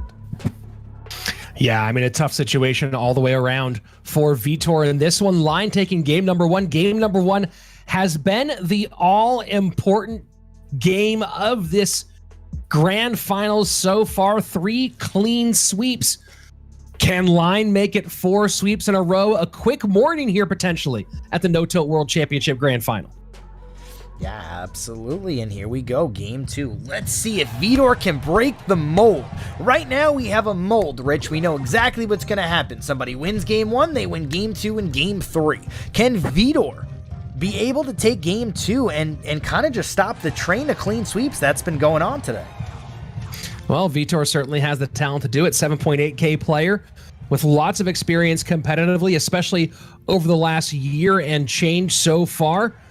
Represented his country a couple of times, both in the World Royale League and in the No Tilt Worlds for Portugal. And of course, a big part of LA Gaming and S2V Esports in CCS and the No Tilt League. So lots of competitive experience. Of course, not at the same level of competition that Line has been in CRL East. Here we go, Graveyard down onto the right-hand side line. Going to be running down, Graveyards down, Vitor's throat. What is this? No, Rich. Look at how much damage this first Graveyard does. Yeah, we've seen a lot more aggressive early Graveyard this year. The thought process used to be, and here we go, the GY Musk push in the opposite direction. Delivery completely stops the tankage, although, color me wrong here, the Knight's still taking for a minute, but defensive poison stops any significant damage. As I was saying, we've seen a lot more aggressive early graveyards, and even with heavier decks in chat, and whether you're talking about Lava first play, Golem first play, it seems like heavy decks, the instead of waiting towards double and playing defense, people are getting aggressive early across the board. Yeah, absolutely, Rich. And once again, we now have a game where that one aggressive graveyard is all Line really does need to win this game. I mean, all he has to do is just defensive poison the entire time for the next, 2 minutes until we get into triple elixir time. And Vitor's just never going to be able to get any damage off on Line's tower. And we're going to see another defensive poison. Oh, look at these skeletons spawning so far away from the tower. Yeah, that one-off positioning there on the graveyard, and not getting much of anything there. The Musketeer able to clean it up, and that was a pretty nice, cheap defense for Line, and sets up a nice GY Musk counter push. Yeah, and I think Vitor may have just wanted Line to not use his poison on that graveyard, and maybe get a couple of skeletons spawning close to the tower on, a little bit of luck there. And that's sometimes what graveyard is, though. You can roll the dice like that, and it did not work out for him there. Once again, another graveyard poison. Yeah, Yeah, I mean, all momentum going in the direction of the South Korean right now. Vitor completely behind, and as you said before, just one good defense early on and one sufficient defense later. And right now it is all looking bad for the Portuguese player. Yeah, and Line is just not even needing to use his poisons on defense, as one claw skeletons and musketeer are enough. If Vitor isn't poisoning on offense, he is never going to get any damage on Line's stat. And Line's figured out the defensive rhythm here. He has not been worried at all about a solid tank coming in and really getting significant damage for the graveyard on his tower, so he's been happy to poison on offense, and most importantly, taking the musketeer off the board as well, so she can't get tanked for by the graveyard. This is Line's game to lose at this stage. Yeah, graveyard poison should just end it here. One skeleton's got to connect. There it is on the left-hand side. And here we go. 2-0 for Line, and we are one win away from a clean sweep quarterfinal. Wow. We might only see 12 games in the quarterfinals, Rich. If I told you we were going to see 12 games in the quarterfinal play, what would you have said? I would have said you're an insane person. You're an absolute crazy person. I would have called up somebody and said, someone go check on Enchatin because something might be wrong at his house. Maybe he's being held and being forced to say that. And it turns out that you might be right. It's totally possible that we're going to see a 12-game quarterfinal, which is completely insane. Yeah, absolutely. But you want to know what the good part about that is, though, Rich, is every single person going into the semifinals is going to be hot. So it is going to be a crazy semifinal. I mean, I just do not see it shaping up to be any other way. I feel when you 3-0 sweep somebody in a stage this high, you got to be going confident, chest up, going into the next round. Even if you lose game one, your chest is still going to be up. So the matches next round, nobody better be going anywhere, because that's probably going to be some of the best Clash Royale you're ever going to see. Speaking of chest being up, don't forget to subscribe not only to the No-Till YouTube page here for all the No-Till action, subscribe to my YouTube channel. I'm giving away a Clash Royale chest today. Baby Dragon, stickers, special edition pins. So go ahead and subscribe there. I'll be doing the drawing before the grand final. And one of you guys will get the cannot get it anywhere now Baby Dragon sent right to your house. And here we go. Vitor versus Line. Can Vitor just get a win at this point? Or will Line be able to complete the 3-0 clean sweep? Everybody gets one in the quarterfinal. You get a sweep, and you get a sweep, and you get a sweep. Look under your chairs. Had to do it. It was right there in chat, and you set it up. Listen, so perfect. I was waiting for it, and you hit it. You hit it. Skeleton Dragons and Tennis Ball, aka Heal Spirit, banned for this one. So it gets rid of some of the more popular decks in the meta. Of course, that Royal Giant Fisherman Hunter deck, losing 1.5 pieces that make it work. Vitor and Line here are just gonna wait. This is the waiting game. See, if you're Line right now, I'll do whatever you want to do, Vitor. You control this game because I'm not gonna play. And that's, sometimes a lot of Clash Royale is who plays the first card is at a little bit of a disadvantage sometimes. Yeah, but it used to be for a long time that a situation like this, you'd say, hey, they're playing Beatdown. They're definitely playing Golem or Lava, something like that. But as you're talking about, now that it seems like a 3 or 4 elixir opening play can be the game changer. We're seeing people play fast cycle decks and wait until double before they start making plays. Yeah, absolutely. As a minute and 10 seconds left into double time. And we're about to see a lot of cards being played onto the arena. And there it is. Lava Hound on the left-hand side for Vitor. Oh, and Expo no. right under the lava. There you go. Oh, this is... Bowler. Bowler Bow. Let's go. Okay. Awiz comes out. This deck, when the new meta got made, when Bowler came out with the buff, this deck appeared a few times, was wildly unsuccessful in the times that it did appear. Some people played a variation of the same deck with Graveyard rather than X-Bow, but this Bowler Bow deck making its reappearance here in the quarterfinal with line up 2-0. X-Bow continuing to connect onto the left-hand side, and Vitor, I don't know how else to say this, Rich, but since the beginning of time, X-Bow has been the hardest counter to Lava Hound you can get. Vitor is going to need to make something happen here. Well, I want to know what makes that worse is when your opponent has an Inferno Dragon for your Lava Hound and an Ewiz for your Inferno Dragon, and oh yeah, a Bowler for your Barbs on top of all of that. Oh I wow, 1-cost skeletons are right there, and this one's over, Rich. Unfortunately, the hard counter was just too strong. I mean, just unbelievably filthy choice here, out of line. I mean, there's no reason to look at this. Okay, Fireball out of cycle, but Bowler. And Vitor's just like, come on, man. What else can I do here? Yeah, well, there's an E-Wizard now, and then there's an Inferno Dragon, and then there's a Fireball for your tower to clear out the game. Oh, there's a Tornado, too. I forgot the Tornado. Oh, my word. Oh, my word. 12-0 for our quarterfinal round. 4 clean sweeps. We have an all-West on one side. We're going to have a West versus East final, folks, no matter what happens. That's how the bracket works out now. So you wanted to see the two hemispheres throw out their, right? Is that hemisphere? Which one? The two sides throw out their champions. We're going to get it. And it's all capped off by a Bowler Bow, by an ex-Bowler deck out of the South Korean. That I have not seen that deck in a very long time. And it comes out versus a Lava Hound. Oh, that was Bowler. That was hard to watch. I mean, he had everything you can imagine to defend that. It was like Vitor walked into a room that he thought had 4 doors, and then he was in a Christopher Nolan movie and spun around, and suddenly he was like, wait, there are no doors in this room. There was a door there was a door there. Now I'm in a room with no way out. Every single way he looked was a dead end. And absolutely brutal trap sprung and set there by line.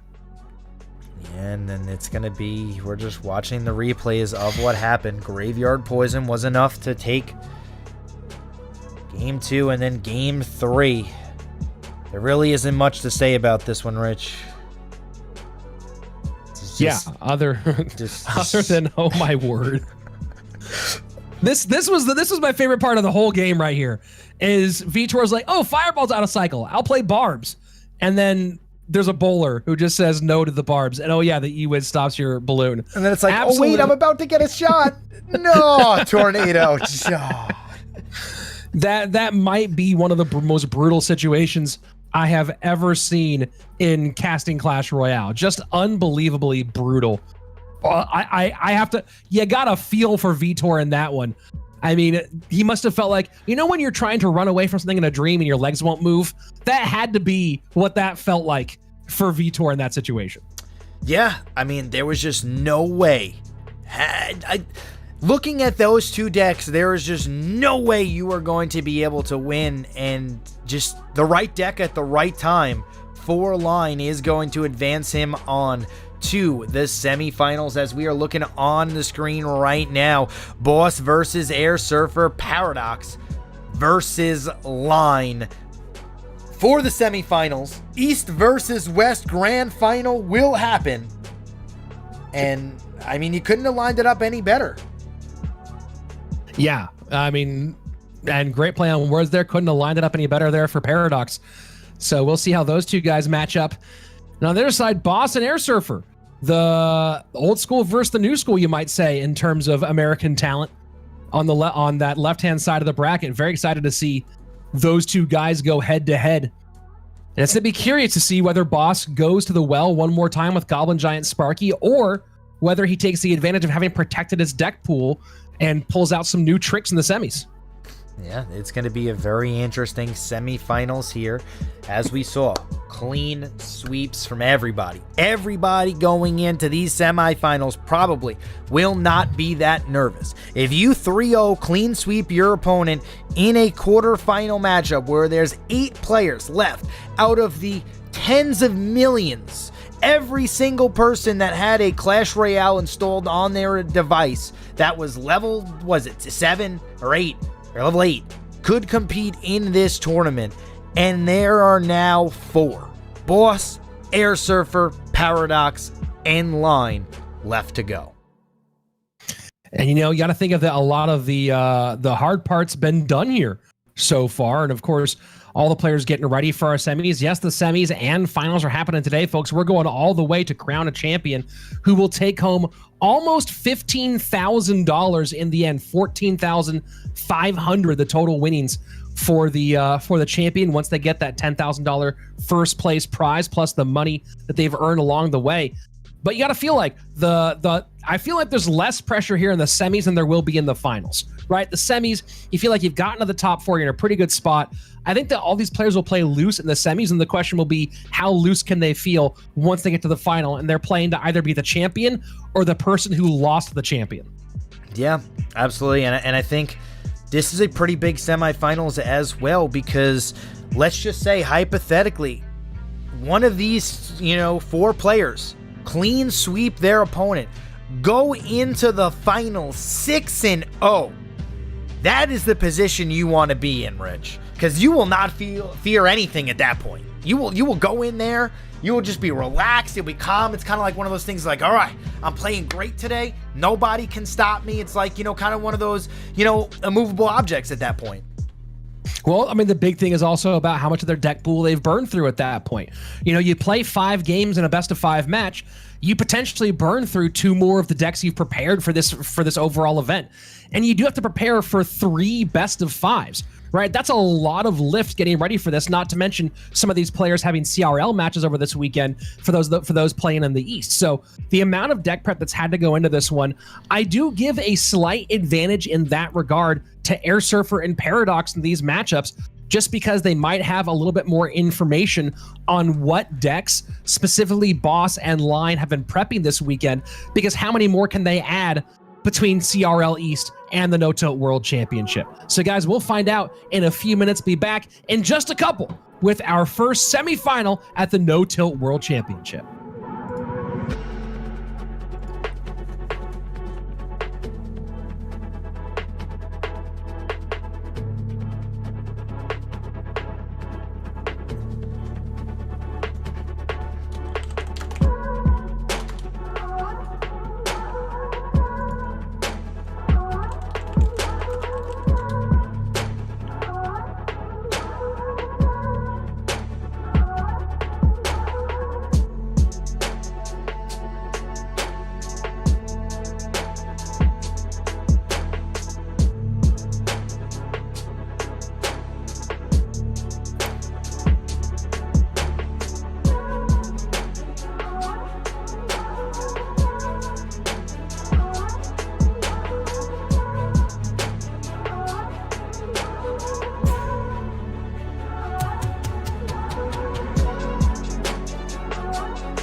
Here we go.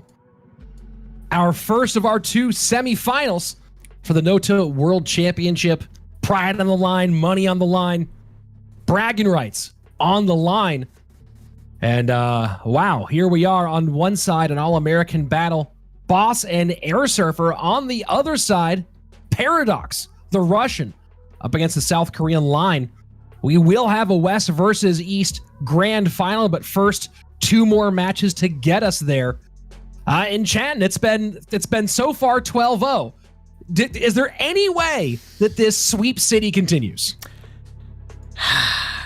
You know, Rich, everything in my bones is telling me there is no way. But everything that I'm looking at says there is a possibility. Today, we saw the impossible in Clash Royale esports. The 12-0 quarterfinals matchups in a competition where players had to go through millions just to get to where they are now. Anything can happen, Rich, but do you think that I think there will be another clean sweep in the no-tilt finals? No, I do not. Absolutely not. Well, we'll see. I think these two players might be pretty evenly matched overall. Airsurfer, one of the best overall, especially when it comes to online play. And I don't think anyone in Clash Royale esports is surprised to see Jack at this stage. He's been one of the best for so long, and maybe underperformed a bit in CRL with a little bit of stage fright here and there, but playing from the comfort of his own home, one of the most dangerous men with a phone in his hand. On the other side of it, Boss, a very, very, very popular YouTuber who has worked so hard to get to this level. You can't imagine him letting a chance like this slip through his fingers without a big fight. Yeah, and a lot of people, have said Boss overrated, Boss this, Boss that, and now he is here.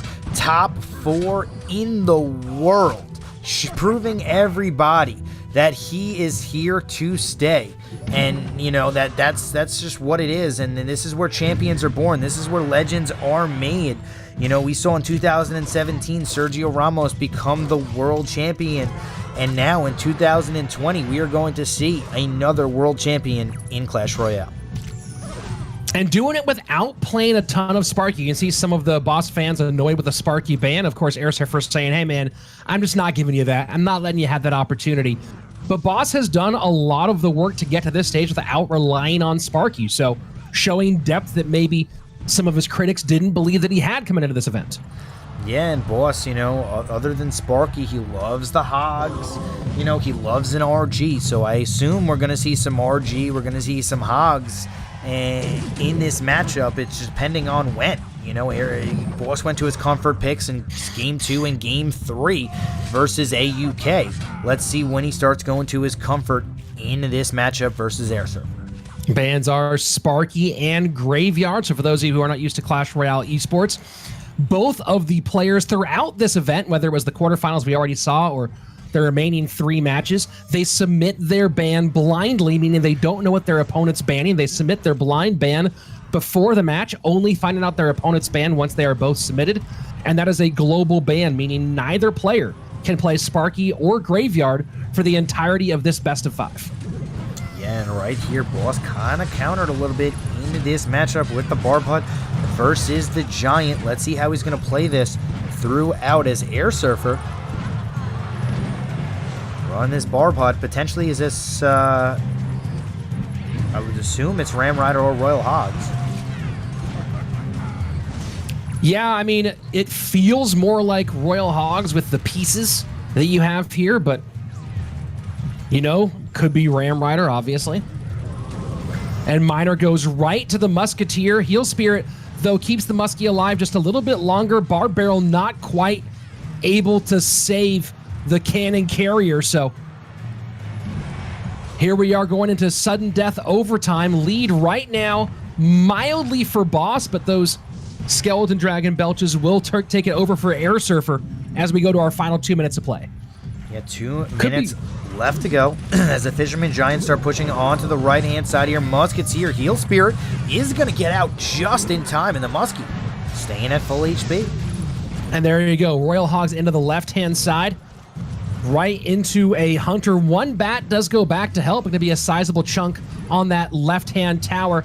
And Miner again goes to the Musketeer, this time well protected by the Bar Barrel. Yeah, and this is the problem that Boss has. He has to somehow get a double giant, double lane pressure if he wants any chance to win this matchup. He's got to drop a giant at around 110 and then cycle to another one on the other side with triple elixir time. Unfortunately, he's kind of at this 118 giant drop mark where he's not really going to be able to get the full value of triple elixir. Airsurfer with the pigs on the left-hand lane here are going to be absolutely crucial once triple elixir time starts rolling in. Good Hunter Heal Spirit, healthy push on the right-hand side right now for Boss. And it's a second giant down behind the Fireball. Fireball now going to be out of cycle, so we'll see how Boss contends with a Royal Hog push on the left-hand lane. So far, Airsurfer's defense up to the task on the right-hand side, but that Miner does get away and get on tower for a few huge shots. Yeah, taking the tower all the way down to 1767. Fireball coming in onto the right here, doing a lot of damage. Piglet's left-hand lane, Hunter. Fireball instead. And Airsurfer had that one pretty well defended. 1708 to now 1671. Hogs down one more time, left-hand side. Fireball does get in, but opposite direction Fireball as well, and just like that, Airsurfer has the lead back with 10 seconds left. Yeah, Miner coming in onto this right-hand side. And a Fireball from Airsurfer should end this game. And Miner can't get there in time. GG, well played. Airsurfer takes game number 1 in this semifinal matchup. Yeah, perfectly played there from Airsurfer. Just was able to pick up that victory. Boss, and it comes down to when that triple elixir time was ticking. Unfortunately for Boss, with his cycle, he just didn't have the perfect timing on when that giant was played, where he had that double giant where the Miner did get off about 300-400 damage. He just needed a little bit extra time in order to really punish Airsurfer on that push. Airsurfer, though, 3 Royal Hogs is all he needed to win that matchup. And Boss dropping game number 1 here, but, you know, pretty well played from Boss. I would say Airsurfer had the matchup there. Yeah, I mean, Airsurfer had the ability to lock down on defense. The bar putt really great in this situation and defended the Miners very, very well most of the time, but Boss did a good job varying. The hard part was just being able to defend all 3 of those hog pushes sufficiently and was able to get 1 or 2 of them pretty well defended, but overall, once that damage came in a little bit too heavy, that's going to be a GG well played. Boss acquitted himself well, but now down 1 going into our second match. Here we go, Airsurfer versus Boss here. First time seeing wall breakers today. Airsurfer running wall breaker with a Musketeer here. Boss probably running piglets. And this is where the hard counter could happen in game 2, because if you're Airsurfer right now, you're probably expecting pigs to come out from Boss. It's probably one of his most comfortable decks that he runs. So let's see if he has the answer in the form of a bomb tower here to deal with it. It feels like he will with when you look at the pieces that he has here. This looks like it's going to be a bomb tower variation. Could be wrong. But this is one of those things to keep an eye on with competitive players in Enchatin is, and we'll see right here if it is. Yep, and it is the bomb tower. So many competitive players, younger competitive players, turn to comfort deck in game 2. It's almost to the point where it's fairly predictable at this stage. It became common. The first time I kind of caught on to it in CRL West was with Lapakati going Mortar in game 2 consistently. And it's become kind of a thing where younger competitive players, if they have a comfort deck, you'll see it in the second game, whether it's a BO3 and BO5. And you have to imagine the Airsurfer, and if Trainer Dip or if Dippets is working with him, that pair was expecting that Boss would go to one of his go-to decks in game 2 of this match. Yeah, I mean, that's what he did in the quarterfinals. He ran with his Sparky deck. This time, Airsurfer took out the Sparky, and his second most comfortable deck, or I guess you could say probably even more so than even a Sparky, is his Royal Hogs. And I think, you know, Airsurfer was like, well, we're going to take a gamble here. We're up 1-0. If he goes with his comfort pick, we are going to be ready for it and just have the hard counter. And it's not even a gamble in this situation. This is still a deck that Airsurfer plays very well with. He's a good Minor Wall Breakers player. It's a viable deck overall. it can function against a lot of options that Boss might bring out. But if he does go with what he's going with here, it gives him a lot of good defensive capability. And as you can see, this bomb tower is just absolutely decimating these Royal Hog bushes. Like, they are not even getting close to airsurfer's tower. And you see Miner going right to the barb hut as those barbs cycle away from it. So just trying to kind of chip away at the overall pressure that the support of that barb hut gives. Musketeer still alive here, getting fireball down. And just like that, airsurfer in complete control of match number 2. Let's see if Boss can make something happen here. 6 barbarians are on the left-hand side. Yeah, 7. Log, defend the muskie, put pressure in the opposite lane. You're going to see airsurfer continue to do this exact same general sequence as long as Boss is doing that. We'll see what happens with this pair of pigs on the right-hand side. Bomb tower easily counters. And that's the problem. airsurfer is able to just continue, just every time he sees pigs, Miner goes down, bomb tower gets immediately played as well, and Boss is the one that takes the damage. And bomb tower getting a little bit more value there as well. This is just lockdown D so far from the Misfits player. High bomb tower this time, so now varying placement a little bit. Maybe not wanting to give fireball value on that right-hand side. Has to spend skeletons on the pigs. And there you have Boss starting to catch up a little bit here. Yeah, but Boss just gave fireball value on the left-hand side here. And that kind of hurts. When you start to ramp up, you start to get back into the game, and then you give your opponent huge fireball value. It's going to be tough. Here we go. Triple elixir. This is where Boss can start stacking on defense and creating some significant pressure. The question is, can he get past both a fireball and a bomb tower at this stage with the level of pressure he can create? Fireball comes in onto the left-hand lane here. Bomb tower is going to clear out these pigs. The next pigs that are going to be cycled are just going to be fireball down. If you're airsurfer, you have your hand over fireball in the middle of the arena right now. Instead, he's going to be going for the cycle. But when he knows he can get back to bomb tower, this deck cycles so insanely fast. So bomb tower picks it up, Miner to the back. Fireball will finish that one off, and that's going to be a GG well played. Enchatin, what if I told you that we lived in a world where it was possible that we would have 5 clean sweeps in a row at the Noto World Championship Finals? No way. No way, Rich. This is no way. There is no way Boss loses this game 3. It's mathematically almost impossible that would happen. Well, the impossible becomes the improbable, becomes the, oh my gosh, it might actually happen. airsurfer, great read here. Great read here. And like we were saying before, Boss did it in the quarterfinals, does it here again. Going with comfort in game number 2. If there's anything, I am just a commentator for Clash Royale. I'm not a great player, but I have watched more competitive Clash Royale and talked about it than maybe anybody at this stage. And it's a lot of people, at least. And if I am picking up on people going comfort in game 2, you have to be imagined that the top analysts are picking it up way before I'm getting there. Don't go comfort game 2, guys. It's so readable, and airsurfer, when whatever team he's working with, completely miles ahead on the deck choices here. Yeah, absolutely. And I think the big thing right now is in game 3.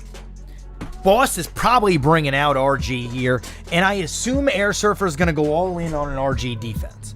I mean, it's just it's his third comfortable deck. I mean, you don't want to go down into your 4th, 5th, 6th, deck pool here if you're Boss, because you're in a position where you can get eliminated. And this is the scary part about Boss.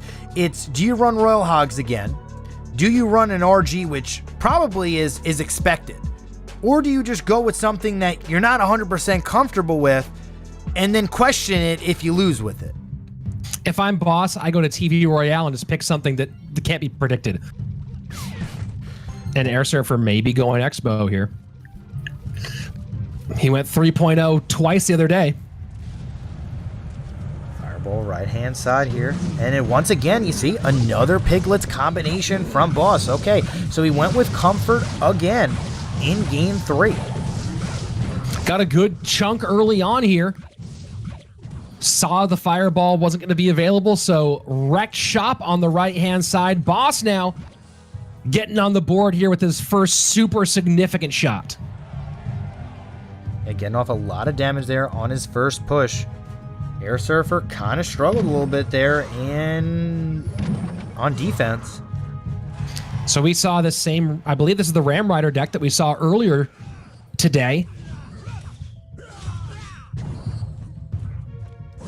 Airsurfer with a lot of air counters here, but up against Royal Hogs.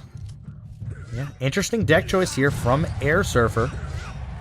I would have expected him to pick a deck that kind of counters RG and Royal Hogs. This one does not counter Piglets. Probably was not expecting Boss to go back to the same deck 2 games in a row. And this is going to be another nice chunk on the right-hand side. Just even with the splash damage from the Skeleton Dragons, eating a whole lot of that. 814 right-hand lane as we are just a few seconds away from going into double elixir time. Yeah, but there's no Barbot here for the defense onto this Ram Rider. Ram Rider completely decimating the Skeletons and gets off a lot of damage on the right-hand side. Outcycled the Barbot there for Airsurfer and took a huge chunk off of Boss's right-hand side tower. 814 right-hand lane for Airsurfer to 1010 on the right-hand lane for Boss. Good timing on the Ram Rider, and here we go. So this is that same heavy Ram Rider 6-man or Royal Recruits deck that we saw. And of course, if you don't know the term 6-man, coined by Jack of Fav Gaming during a competitive match where he did not know the English word for 6-man, only knew it in Japanese, or for Royal Recruits, and so described it as 6-man ? And his opponent Razor said, I think he means Royal Recruits. And since then, that's where that name comes from. A little bit of history right there. And as we got this matchup going, Boss just needs to crash onto this right-hand side tower one more time. Healthy Barb Hut, though. Fireball will take some of that down, not getting value on the tower, just stopping the Dart Goblin from opening up dual lane possibilities here for Airsurfer. And going with the 4-2 split to the strong side rather than to the weak side, forcing Boss to play away from his weak side tower. Musketeer right-hand lane here, a lot of units on the field for Airsurfer. Fireball coming in. Fireball is going to connect with both Muskies. Royal Hogs are down. Double Muskie value, and these piggies will do a little bit of damage here, but not a crazy amount. 637 to 1010 in the final 90 seconds. All right. Can Boss just break through with 1 minute and 15 left to go? Make it into game 4. As the Fireball connects, 465 left on to the right-hand side. And an Airsurfer going to create some dual lane pressure. Tries to predict something with the Fireball. Was going for the Skeleton Dragons. Got the Fireball down a half second early. Nearly had that prediction. Instead, one will go the opposite way. And now Fireball in. A second Barb Hut has to come down low and late for Airsurfer to play defense. All right, we have a Ram Rider onto the left-hand side once again from Airsurfer. Barb Hut is going to be good. Skeleton Dragons just barely pick up the Musketeer. Final 30 seconds. Boss with a good lead, 293 on that right-hand tower.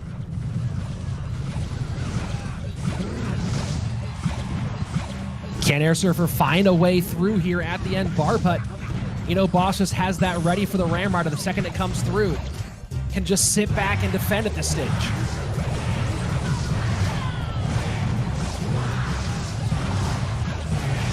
And the sweep streak finally ends at 14 games. Boss finally breaks the mold and gets on the board here in our semifinals.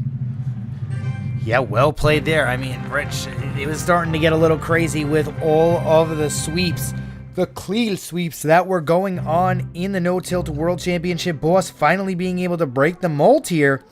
And let's see what happens in Game 4 as Boss bringing Royal Hogs in back-to-back matchups. Airsurfer, it looked with the deck selection that he had, was for an RG. Yeah, that's really, really interesting choices here from airsurfer. Of course, maybe he thought that Boss was going to the air as well. But yeah, it looked like he was trying to put Boss on RG, but in the end, Boss gets an okay situation, plays it well, and was able to lock down defense and really give no way for this heavy deck to break through. Yeah, now it's going to be interesting for Game 4. What does Boss bring out? Airsurfer still ahead 2-1. Boss still with his back against the wall here. And a Barb Hut comes down from Airsurfer. And a Giant for Boss. Very curious about the, again, same thing we saw in Schwarzen's game. Graveyard Band, Barb Hut, go-to for the opponent. So we'll see if Airsurfer rides that out if we do go to a game number 5, but we're seeing the same thing here. So looking like it's going to be Ram Rider again here from Airsurfer potentially. Yeah, going with the Giant stop, and this is a great deck choice and a great selection from Airsurfer. This deck counters, heavier beatdown decks, which, Boss is kind of known for. It also stops an RG as well, and that's exactly what he's going to go with. He's like, okay, you're not going to run Piglets 3 times in a row, and Boss did not. A little pressure here from Airsurfer. That's one thing that some pros talk about is, if you're going to cycle a Barb Barrel, generally cycle it at the bridge. I mean, unless you're putting it in the back as a response to something, go ahead and put some pressure on. Either make them spend a little bit of elixir or get some damage on tower. So you see Airsurfer cycling Barb Barrel at the bridge there. Yep, as the Giant slowly pushes onto the right-hand lane here, Skeleton Dragons trying to clear out this Giant. Barb Hut will do the trick, though. And a nice Heal Spirit. Does not quite do it, though. Airsurfer one step ahead. Fireball clears things off. Now Giant in front of the Night Witch. Yeah, but the Archers and the Dark Goblin here are going to clear up this Giant. Is the Giant going to be able to get a shot onto the tower? No, as the Archers just take the bats one bat at a time away. Boss down a little bit here. Oh, yeah, so I was going to say, as we go into double elixir time, Airsurfer does have the lead, 1809 to 2290. Not to mention the lead overall. Match point for Airsurfer has 2 chances to get it done. Giant split lane pressure now from Boss as he's just trying to make anything happen. He knows that he can't really get that much damage on Airsurfer's tower if he continues to just keep on flooding this right-hand side. This time switching to the left-hand lane, and Airsurfer having 2 Barb Huts down on the left, and this is not looking good for Boss. And you see Boss now going to get the Barb Hut down off the left-hand side if he can, but that Dark Goblin perfectly placed to get the Barb, to get the Miner down, put some damage on the Giant, and then go to the right-hand lane, so the log has to come out and get the Dark Goblin off the board on the right-hand side. Here we go, sudden death overtime. Airsurfer totally in control with match point. Yeah, Boss, though, being able to clear out this right-hand lane. The problem is there's just too many swarms from the Barb Hut every time Boss gets that little bit of pressure. You think he's going to break through. There's just another Barb Hut that is played from Airsurfer. And now the 6-man Royal Recruits clogging up the lane against the Giant. And Skeleton Dragon puts some pressure on the left-hand side as well. Dark Goblin will add to that value. The problem is Boss just needs to clear the left-hand side and the right-hand side. Airsurfer can go either way, and Boss just cannot defend both towers at the same time. Ram Rider in, Fireball trying to stop the best that it can, but that Ram Rider still going to require more of a response and connect on top of it. That's a 6 Shout for out 5. Night Owl for that type of horror. It's a 6 for 5 trade, and once again, that puts his Boss on his back foot. Miner comes in, but the Miner it does not do enough damage to make it relevant. Dark Goblin still alive on the left-hand lane here, and with 43 seconds left, Boss is going to need to get a Giant to somehow connect to a tower. It seems implausible at this stage. It would require Airsurfer to make a mistake of massive proportions, or lose internet, or have his house fall into the ground due to a freak earthquake. At this stage, it feels like airsurfer has it pretty much locked all the way down. And you have to imagine that maybe it wasn't Royal Giant that they were putting him on, but they were putting Boss on this deck for game number 3. Yeah, either way, this is just a hard counter to both of those decks, and that's just a great analyst right here from airsurfer. I mean, he just knew exactly what he needed to play to shut down Boss's, pretty much all of Boss's decks. The only deck that this is, struggles versus is Boss's Royal Hogs, and he played that in game 2. He banned the Sparky, so that was never going to come out. And airsurfer winning this matchup, going on to the grand finals. airsurfer with a chance to put a huge feather in his cap if he can win this final matchup. Of course, going to sit back and wait to see who he's up against in that final, but very, very well played overall to Boss to get to this stage. Just getting this far is a gargantuan, a mammoth achievement to go through the 20-win challenge, to go through the 1,024 player brackets, to go through the craziness that was the group stage, and to get to this point had to win so much and win so well. So GG, well played to Boss, taking home $4,500 in his fourth place in that semi-final performance. No shame making it this far. Very, very well done. Just ran up against one of the best to do it online in airsurfer. Yeah, and as you can see, the replays of this match, airsurfer just was able to win in game 1 by the skin of his teeth here. Able to hold on very, very closely, 72 HP, and then after that, it was never quite that close again. Game number 2, solid read here, going with the minor wall breakers bomb tower and going with the Royal Hogs game number 2. Looked like he was read pretty well, and we've seen this before. Guy, you have to imagine that Dip is working with airsurfer on this, and Andrew's talked about it a lot. My co-host Andrew Guy from CRL, when we were in China for World Cyber Games, sitting with trainer Dippets as he was working with Juicy J to go ahead and win the World Cyber Games Championship. And Dip was putting every single player on their deck every single game. He's so good at doing this. So a combination of airsurfer's skill and talent with Dippet's ability to nail the analysis, and you have a very, very difficult, one of the most difficult pairs you can come up with in Clash Royale.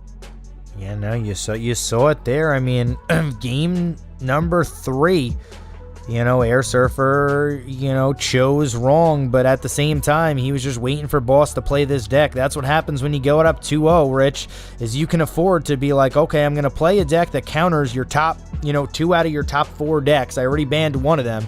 So the only deck that this doesn't do well is versus your pigs. And then there it is. airsurfer going to be moving on to your grand finals with that win in game 4. And now Paradox versus Line is going to wait. Yeah, that's the other side of it. The Russian versus the South Korean. And one of those two going to go face airsurfer for the World Championship and $10,000 on the line. But first, they have to make it through this best of 5. Paradox has, of course, so far, in many ways, outperformed expectations here. You got to consider this sort of a win for him already, but would love to move on to those finals. Line probably the favorite here, but the way Paradox has been playing and the way that his analysis has been working, you really cannot count him out. You cannot take him lightly at this stage. No, absolutely not. And I honestly think anything can happen in this last matchup here before the grand finals. Line versus Paradox here. You have the Russian versus the South Korean. I honestly think Paradox has a good shot to win this, Rich. I do. He certainly does. He has to win 2 best of 5s. And he's a talented player. He's a very, very good player. Any great player, any very good player can win 2 best of 5s. You get some good analysis, you make some good plays, you play mistake-free Clash Royale, and you can get it done here. So Paradox certainly has a good chance. All you have to do is win 2 best of 5s, and you win $10,000 more.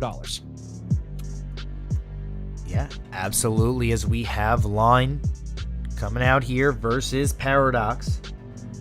This next best of 5 is going to determine who plays airsurfer in the grand finals. We will have a West versus East grand final as the 2 players still remaining are in the East. This would be a big moment for Line already. Is a big moment for Line making it this far. He's been sort of in the shadow of his teammates, of his South Korean countrymen in terms of Jupiter King getting the most attention of anybody out of South Korea right now, and TNT has long been the best player out of South Korea in CRL.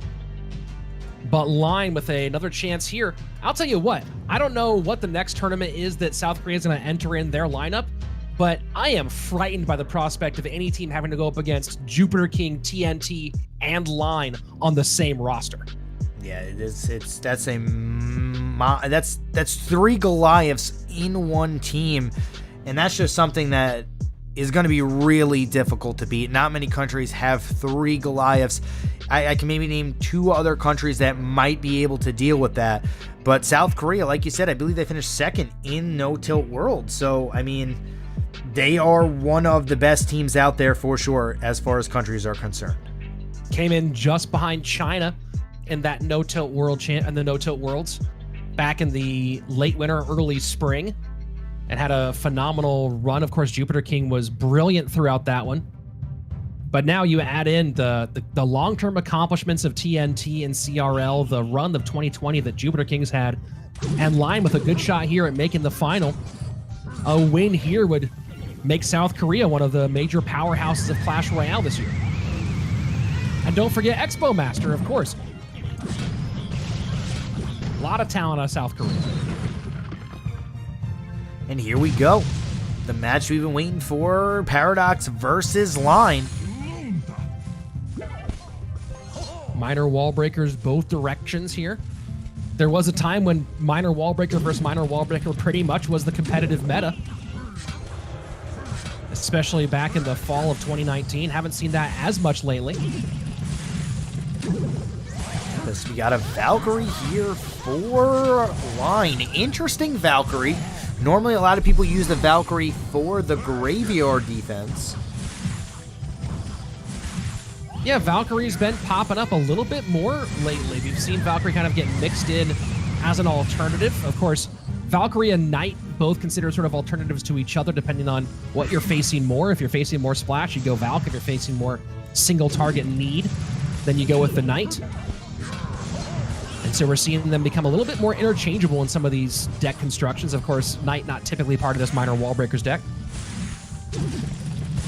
Miner on the right-hand side here for Paradox, just trying to continue to get chip, but the Valkyrie once again down. Miner has not got one connection on the tower so far.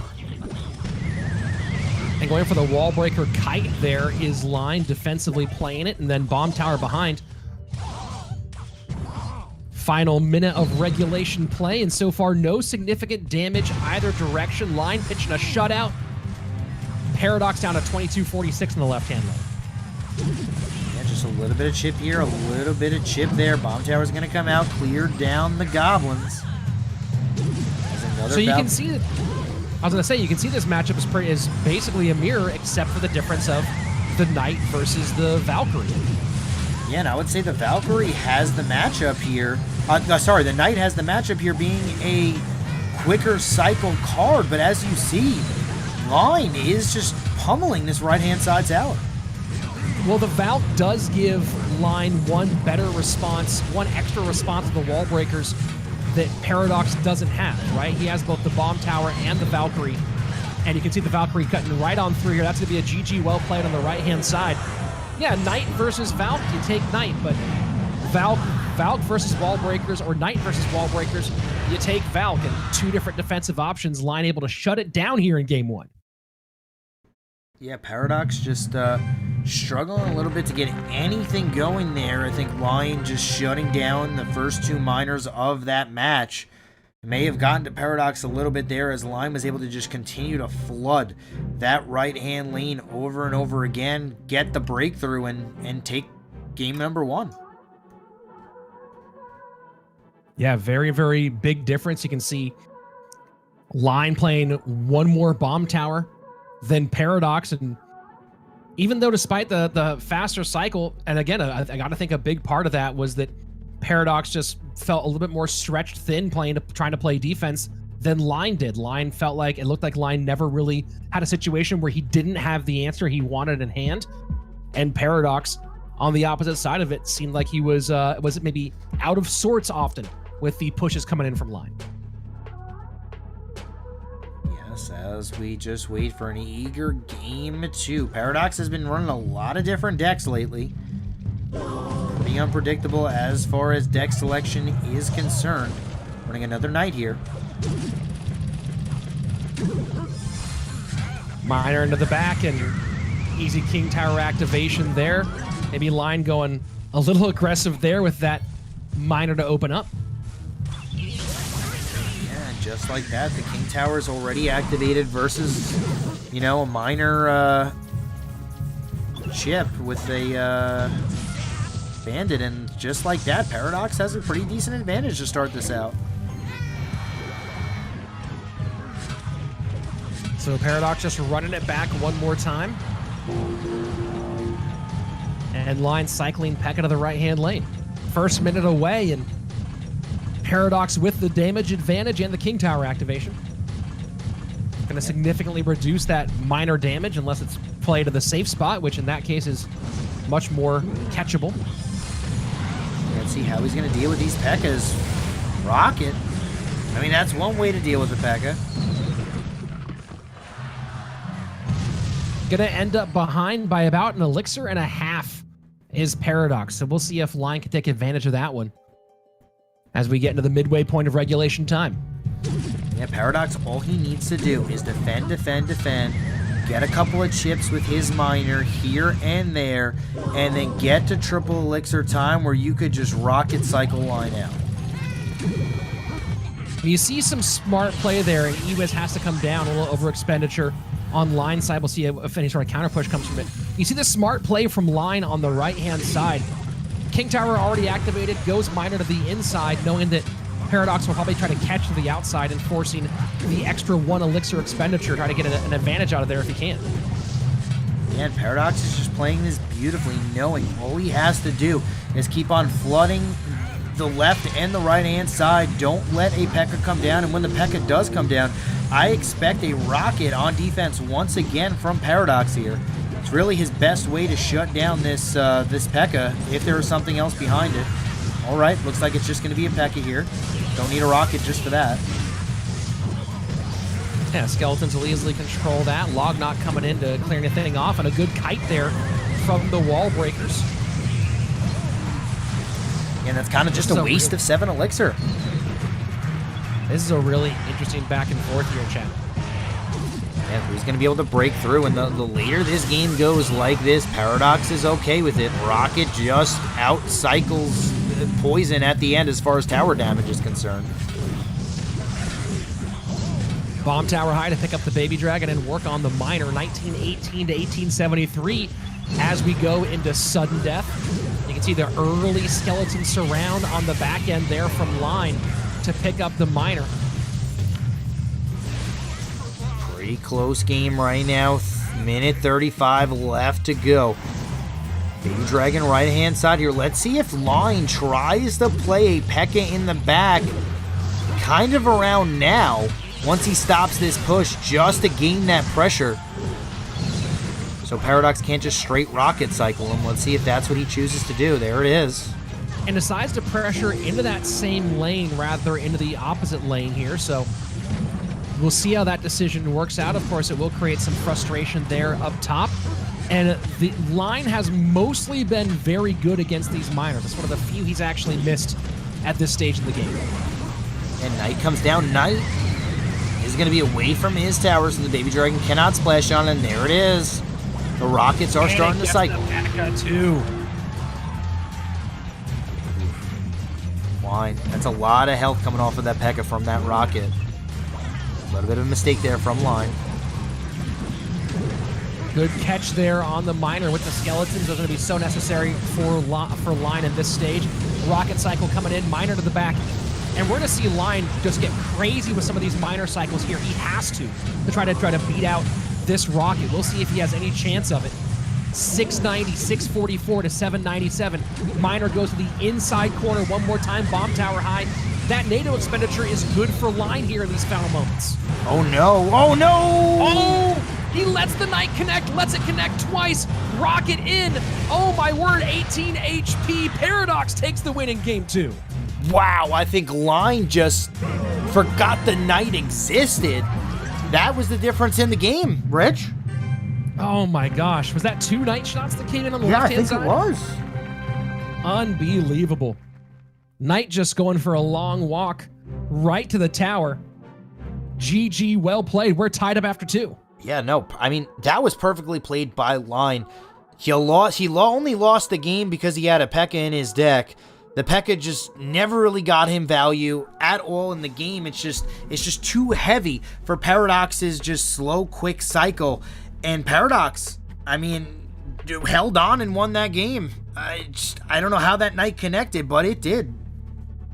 Yeah, I'm wondering what Line thought he was going to be facing going with minor P.E.K.K.A control.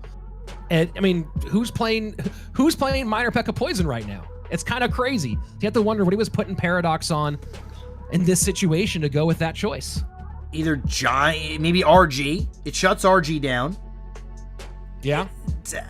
Ram Rider or Hog Rider, but that's unlikely. You're right, Rich. I don't know what he was. He must have just been praying for an RG. I honestly do not know what he put him on for this. Yeah, you almost wonder why not go with Mega Knight variation of this if you want to play this minor control overall, considering what the meta is like right now. And of course, in this situation, you're not going to drop a Mega Knight on wall breakers often, but it gives you a lot better immediate defensive response into a counter push than a P.E.K.K.A would here. Yeah, absolutely. But we're going to be moving on to game 3 now with both players picking up a win. Looks like this might be a little bit closer of a best of 5 than we've seen in our previous matchups. Yeah, well, after 4 sweeps, anytime that both players are going to win, it's going to be a lot closer. I want to see that Expo Bowler deck. Well, Heal Spirit, Log, Fireball, some pretty classic cycle here out of Line. And he might be going with 3.0. Yeah, absolutely. As the Goblin Brawler is going to get taken out here. I mean, this looks like 3.0 Expo. And Paradox misses what might have been an attempted prediction of some sort there with the zap. As a Goblin Cage is down now for Paradox. He's just going to get fireballed away. And it's basically just been pure cycle play so far from Line. Tesla easily picks up.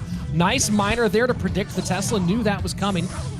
Ice Spirit, though, should be enough to help this defense lock down against the balloon. Death damage will be all he gets. Yep, still taking away a little bit of chunk onto that tower. Trying to get things close to even as we get closer to double elixir time. So we've seen the first real attempts here. Line just sitting back playing defense at this stage. A little bit of spell cycle and now sets up the defensive Expo.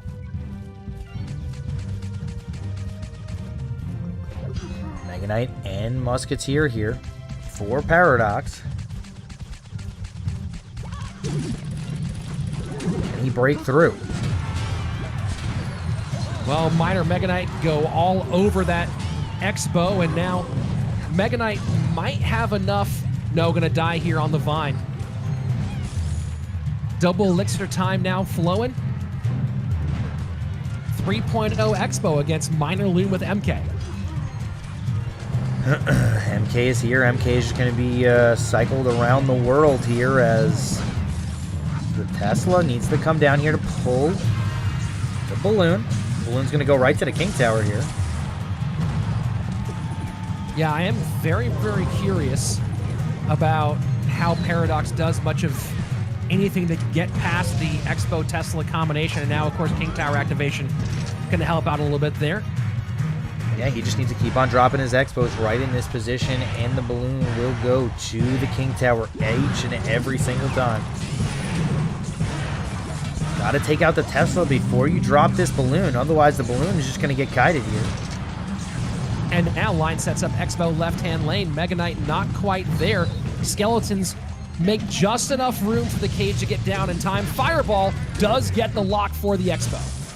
Yeah, the zap comes out, but it's just a little bit late. Expo still going to get a lot of damage here. Ooh, good arrows, but the Expo still connects. And you see, yeah, the zap reset, but not able to keep troops on the board long enough to take advantage of the zap reset. Here we go, defensive Expo set up for Line. This should be how the game goes down. Lather, rinse, repeat. Don't make any mistakes, and Line should be able to hold on for the next 80 seconds. Gonna see Fireball comes in left-hand side, clears out the Goblin Cage once again. Sim City should be Line's gameplay of choice in about 2 seconds.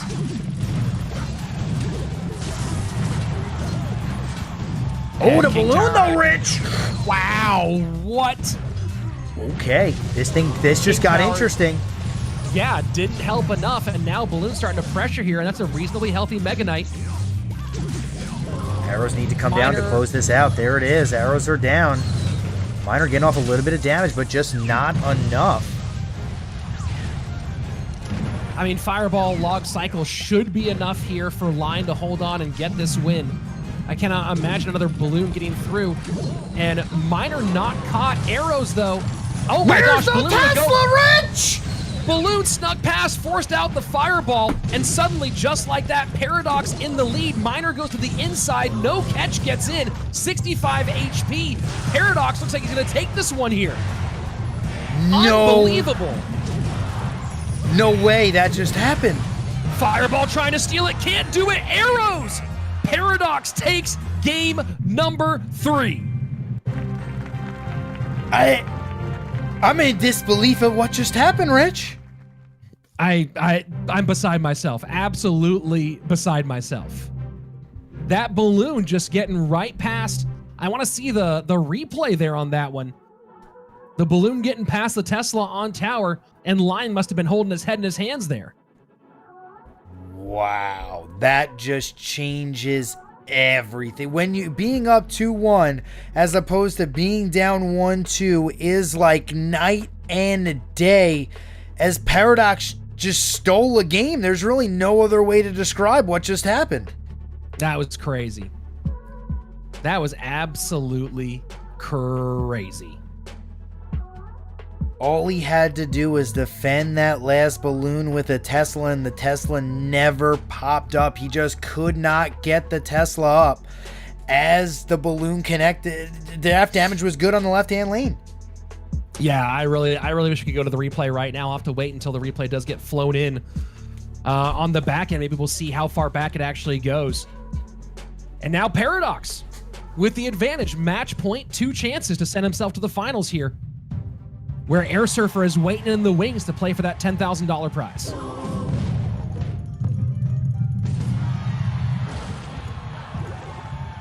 And guys, speaking of playing for prizes, go ahead and subscribe to my YouTube channel. Link in the chat right now. Before the finals, we'll be doing a drawing for one of those big Clash Royale box giveaways. One of the only ways to get a Baby Dragon now.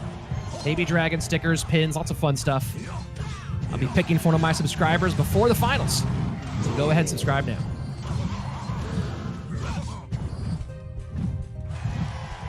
Right. Looks like we got a Lava Hound for Line here on the right-hand side. Going to be a pretty good answer to Paradox's Hog Rodder. Hog triple spell here for Paradox. And it's a smart bomb tower in this position. Miner to go into the back. And oof. Line running downhill right now. This is going to hurt, Rich. This might be an entire tower. And there you go, tower down. Line doesn't break a sweat in game 4, takes a huge early lead. Yeah, huge huge victory right there from Line in the first minute and 30 seconds of the match. Let's see if Paradox can come back and take this victory. The barbs are just going to come down. No Night Witch. Oh, he's got even a Night Witch to shut down this hog. Yeah, I mean, Paradox is probably playing the EQ variation of this deck as opposed to a Fireball variation, but not risking it there was Line, so smart play with the Night Witch just in case Paradox was going for a variation as opposed to the standard version of the deck. Yeah, I believe it is going to be Fireball because he would have, sorry, it is Earthquake because if it was Fireball, he would have definitely used it on the Pups, Baby Dragon, and Inferno Dragon on defense there. Yeah. I would hope so, at least. Yeah, you'd think.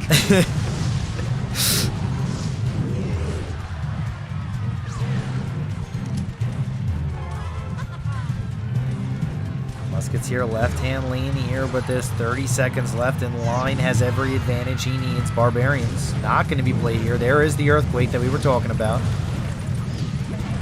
And that's going to be some significant damage, but I don't think he can cycle enough to get that damage on the right-hand tower.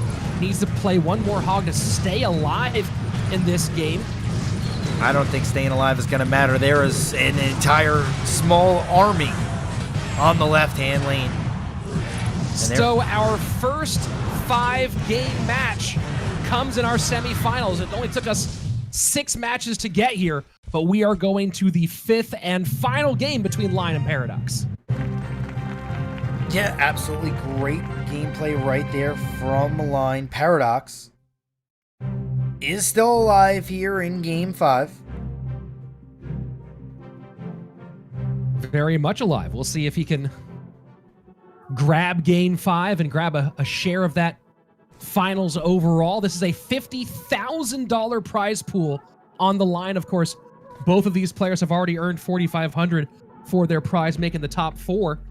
But of course, getting a shot at that final and that $10,000 prize, so much sweeter than going out here. So I'm telling you right now, Enchatin, you get a best of 1 to see whether you play for $10,000. What are you picking? What are you doing here with a best of 1? Are you going comfort? Are you trying to go outside of what you're known for doing? Best of 1, and if you win, you get to play for 10 grand.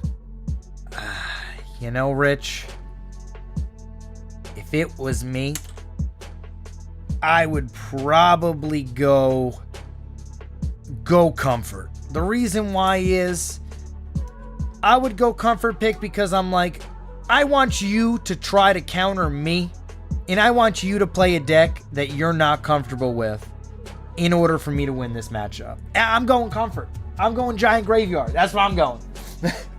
You're going Giant Graveyard. I'm going 6 Loon. That's what I'm playing right now. Which we haven't really seen today.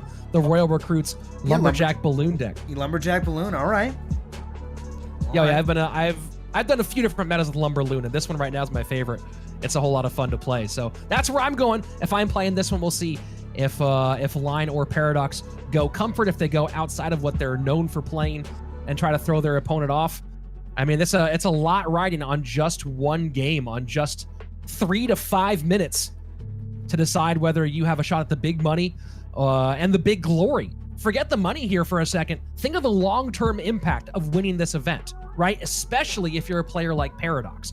Airsurfer, already a well-established CRL pro. Line, already a well-established CRL pro. Paradox, certainly getting looked at. But a win here, that's a future-changing type of event to win if you can take down the No-Tilt World Championship.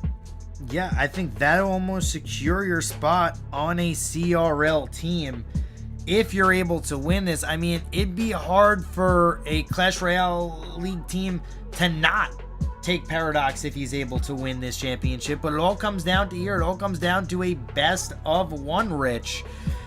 And the players are taking their time, as you can see right now, and rightfully so. I would take my time. I would wait until the last second. I would double analyze. Now, are you the type of person who waits until the last second, changes your mind 5 times, or you're the type of guy that literally just goes, this is the deck, I don't care what happens, I'm running with it, I knew that I was going in, and beforehand you were like, if it ever goes to a game 5, I'm running this deck type of person?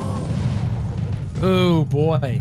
Oh boy, that's it. I never really thought about it. You know, game 5, I might just be going for something I've never played before. That's how crazy I am. I'm just like, I'm too nervous. I can't play a deck that I know. Let me give myself an excuse if I lose and play something I've never played before. Hey, that's a good way to go about it. But here we go. Do we have Ice Bow for line? Is he going like straight control? I mean, he could be playing the Ice Rocket. That's certainly a possibility. It certainly looks like it. Of course, some people have played this deck with Royal Giant, even with Hog Rider as well. So there's a couple different directions. I mean, he knows what 7 of the cards are, and now it's just a question of what he thinks is the best win condition to play against whatever he put Paradox on. Well, More likely than not, it's X. unfortunately for Paradox, this is a hard counter, Rich. If there's a Tornado in this deck for line... Well, there's certainly Tornado in this deck. That'd be bananas if there weren't Tornado in here. I'm just That trying would be to... speculate as a possibility if there isn't a Tornado. Nah, there's gotta be a Tornado. But we've seen crazier things. We've seen 12 wins in a row. We've seen 4 clean sweeps in a quarterfinal. Oh, and Paradox late with the skeletons. Oh, no. Has to spend the extra zap, and he knows that is a huge swing in the direction of his opponent. Yeah, unfortunately, it's funny because in the beginning of time in Clash Royale, beatdown usually beats Expo. But as the tides were shifting, Expo, these Ice Bow variants, these defensive, decks just always seem to just win because they are just so strong on defense. Paradox needs to somehow connect the Giant to the tower, and once again, an Expo locks on. Yeah, this is just absolutely brutal. And on top of that, Paradox, you have the late skeletons, you have the miner getting picked up as it went for the Expo there. Just everything going his opponent's direction right now. Oh, and what a cheeky NATO for the Expo lock. Wow. Ugh. Expo. There's just so much defense for each and every single Giant. It's never going to be able to break through no matter what. The only way Paradox wins this is if it goes into triple elixir time, and even then, it's just going to be Rocket Cycle for line. Yeah, this has been a good run for Paradox, but Line's got this pretty well locked down. Ooh, Night Witch! Nope. NATO. And Bats will not even get on tower there. 1907 to 798 with 45 seconds left before we hit that triple elixir rocket cycle section. Yeah, Night Witch down onto the right-hand side. Paradox is just... The problem with Paradox is he can't drop a Giant in the back because the Expo will be just at his bridge, and he'll lose because of that. He has to play Giants pretty much at the bridge here. And the Teslas to Tornadoes, there's just so many answers for what he's throwing out right now. Some of the chat here surmised maybe the late skeletons were because of lag, so that would be a brutal one, but it's something we all contend with here on occasion. Rocket on the left-hand side, and we have one more Rocket left to go. Zap comes out. Hunter trying to get value onto this right-hand lane, but it's just not going to be enough time. This is going to be the fastest cycle you've ever seen until another Rocket. Rocket, here we go. Shining off the trophy, and Line is heading on to the final. Oof, had to shine the trophy. $10,000. Had to shine the trophy before he threw out the Rocket, Rich. Yeah, why wouldn't you? You have the emote for a reason. Throw it out. Absolutely, and Line is going to be our second contestant in the grand finals for the No Tilt World Championship. A winner will be crowned in just one more best of 5.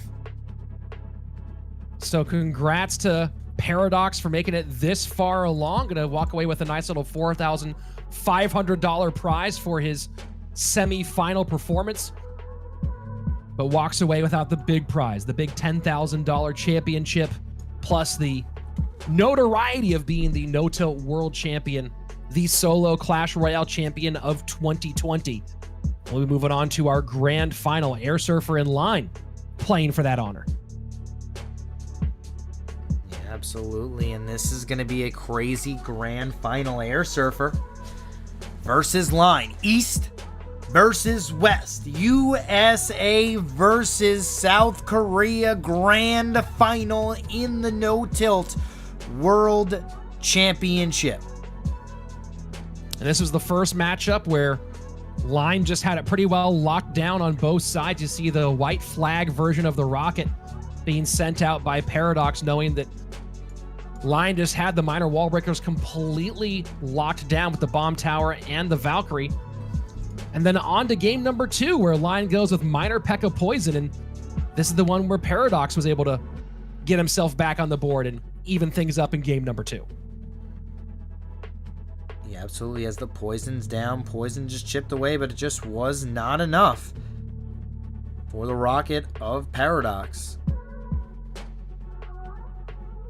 Very close one sets us up for our game number 3. And I'm wondering if this is the one where I wanted to see the replay on it, 3.0 Expo. And this is where that balloon, that we had a balloon before that one, get past the Tesla, and that second balloon forcing out the fireball. So you have 2 balloons really ruining things for Line there. And this nearly, if this game, this would have been the game we would have looked back on as the one that won the match for Paradox, had it not turned the way it did in game number 5. Game number 4, early tower down on the right-hand side, and from that point on, Line just had complete control of game number 4, setting himself up for a game 5 matchup, and what a matchup it was for the South Korean. Yeah, absolutely, and just like that, just absolutely dominated game 4. Pretty much just was a complete beatdown from Line.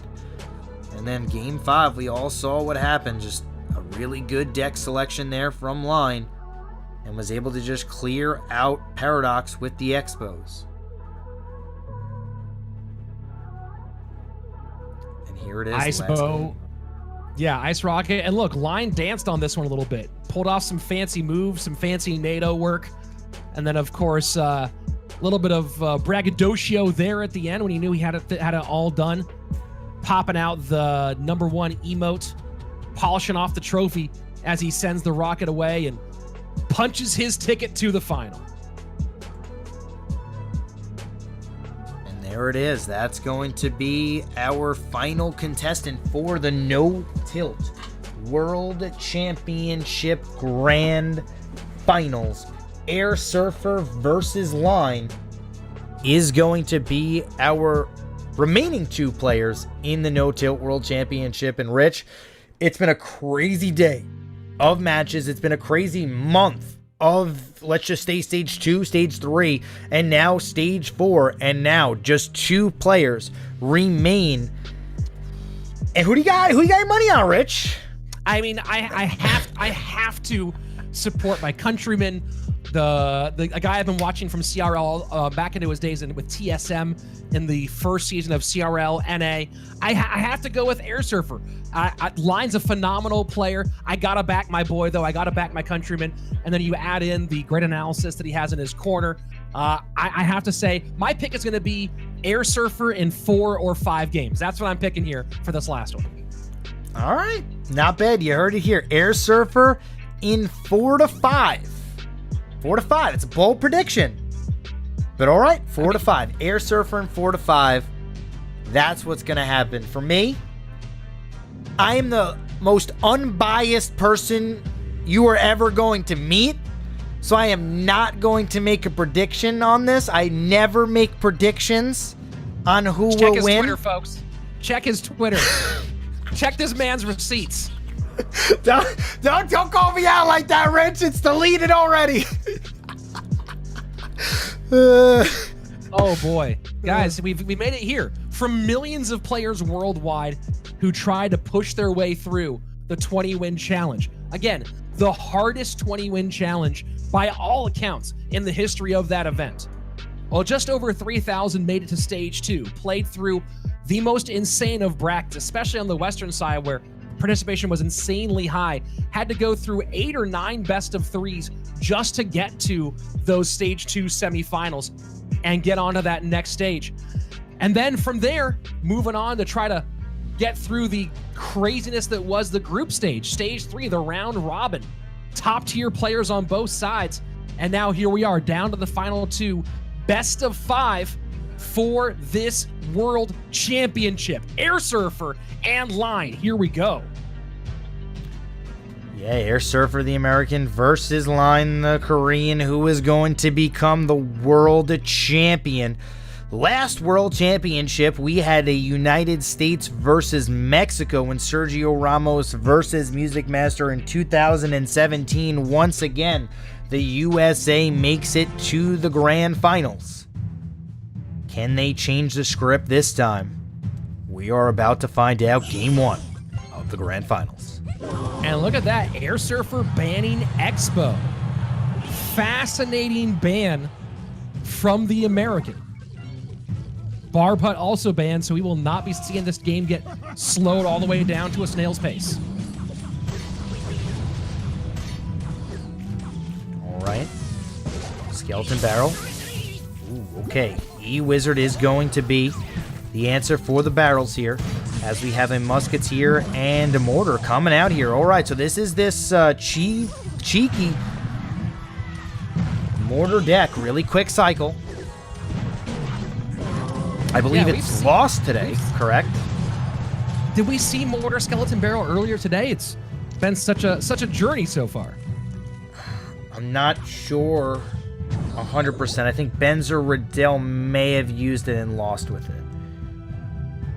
There's been a lot of matches today. This has been a fairly popular Mortar variant as of late. And of course, looking like it's going to be Royal Giant out of line. Bold prediction here from Slayton after seeing 7 cards. All right. I'm loving the fact that there is no bar putt in this grand finals. It's going to make it so much... I wouldn't say so much more of a... I'm going to say it's going to be more of an enjoyable viewing experience because the games aren't going to be as slow. Yeah, I personally like a meta where spawners are a little bit weaker. I think it's good for the game overall. And right now, other than Barb Hut, spawners are not crazy popular at this point.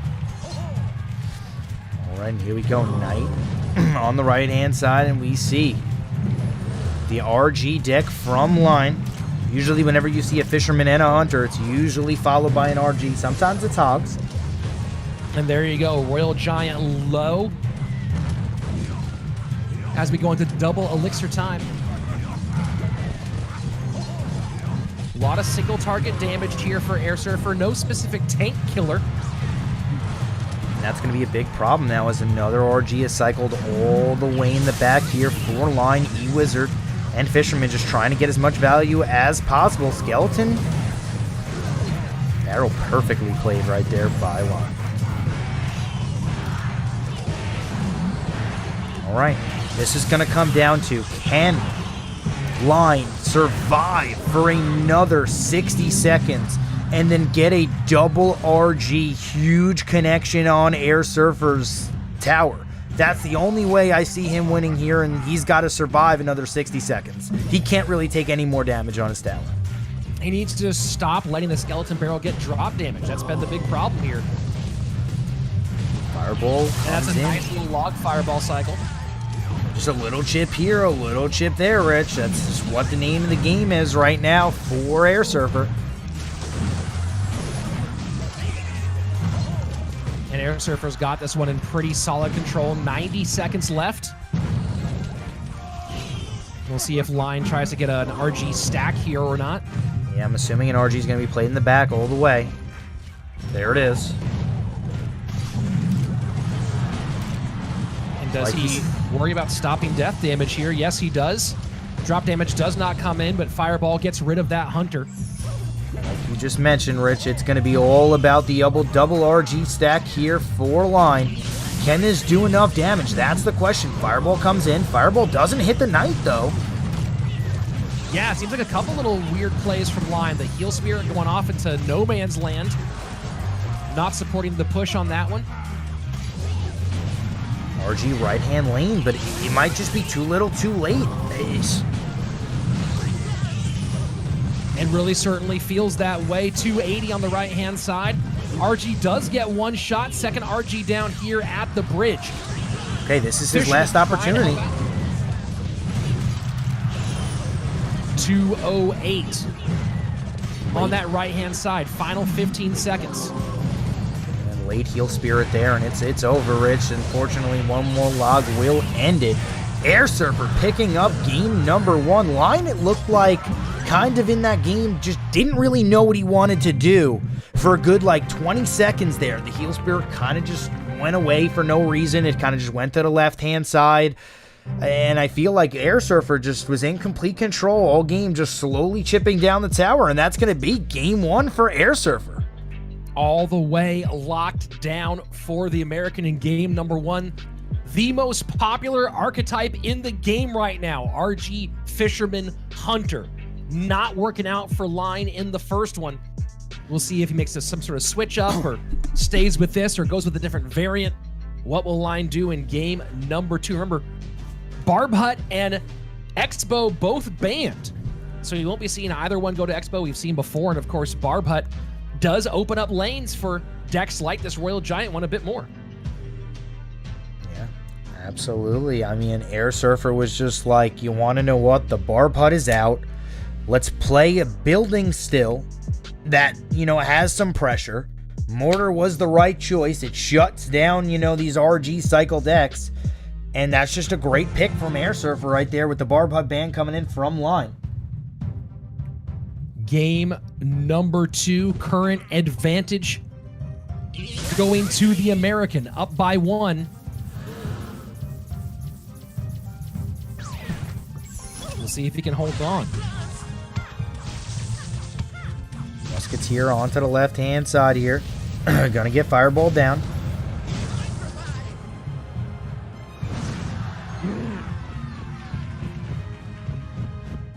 Skeleton Dragons do feel like they're in a pretty okay place right now. Still viable in the meta, but not everywhere all the time in every deck. Not wrong about that, as the Piglets get a little bit of damage and the King Tower gets activated. Line activating his King Tower, only taking 500 damage. You know, sometimes, you know, it's okay to take about 500 damage as long as you activate your King Tower right away. Yeah, it's really one of those balancing acts where you have to decide, how much value do I get out of the King Tower activation? Right? There are certain decks that don't care about activating King Tower that much. It's not really much of a concern for them. And you think like, okay, certain cards, King Tower activation makes a big difference. An unresponded to Hog gets 7 hits on a Princess Tower with no activation, only 4 with King Tower activation. Here it is, Fisherman and the big giant combination coming out onto the right-hand lane here. Mega Knight. Fisherman not sitting into this poison. A little bit of a misplay there from Airsurfer.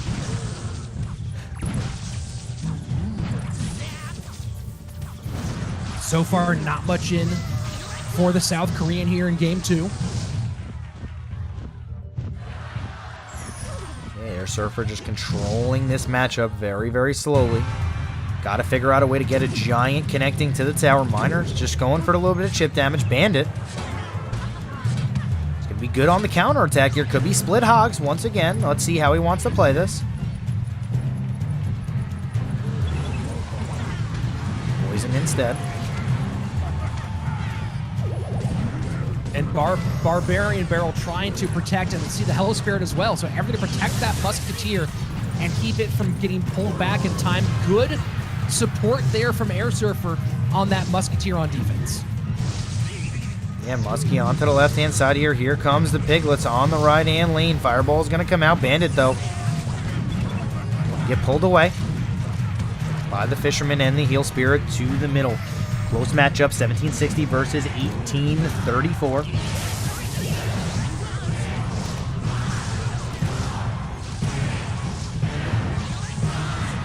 Musketeer chipping away at the giant left-hand side, 1669 on the right-hand lane. Here we are, sudden death overtime.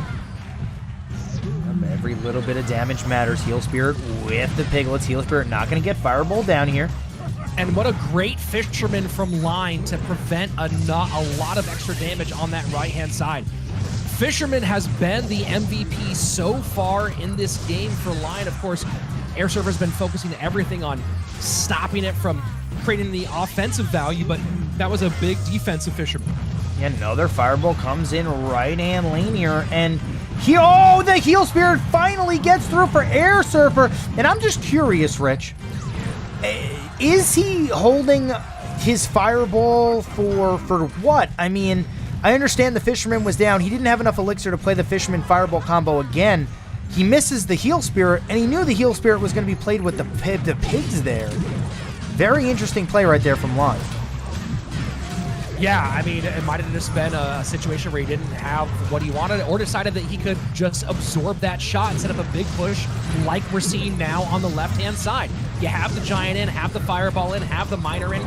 You got a min-max on occasion, and this looks like the min might be turning into the max for the South Korean. Yeah, there it is. Fisherman is going to get to the tower. Fish slap as the tower falls. And line evens things up 1-1. And yeah, he kind of just said, you want to know what? I'll let the Heal Spirit hit this time. Heal up your pigs.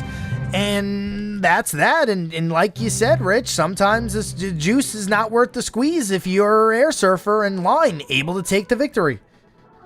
Yeah, smart call, knowing how much damage you can really take. And there's sort of a reflex thing. You look at that pig's Heal Spirit push on the right-hand lane, and you feel like you have to stop the Heal Spirit, but Fireball gets in. He knows he's going to take a moderate to low amount of damage from those piglets. Go ahead, set up for the opposite lane, and bank that elixir rather than spending it on defense there. And you saw, able to break through and get the huge tower kill and even this thing up at 1-1. Yep, and now we're at 1-1. Now things get interesting, Rich. It's not a clean sweep like we've seen all day in the beginning in the quarterfinals. It's going to be a war. I think this is going to come down to Game 5. One game that's going to determine the entire World Championship. Yeah, I mean, look, I called airsurfer in 4 or 5. Of course, it could go either way. Just had to give a little support here to the Western player I've seen for so long. Here we go. Airsurfer versus line, game number 3.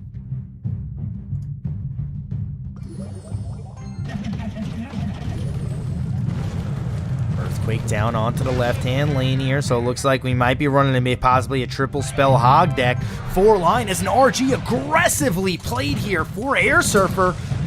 And the bomb tower comes in. Fireball does not connect with the bomb tower here, unfortunately. Crazy aggressive opening, though. You will have a one-shot musketeer going the opposite direction and not going to get anything on tower. Aggressive opening from airsurfer. Line does have some tools here, looking like he's playing Hog Rider in the opposite direction.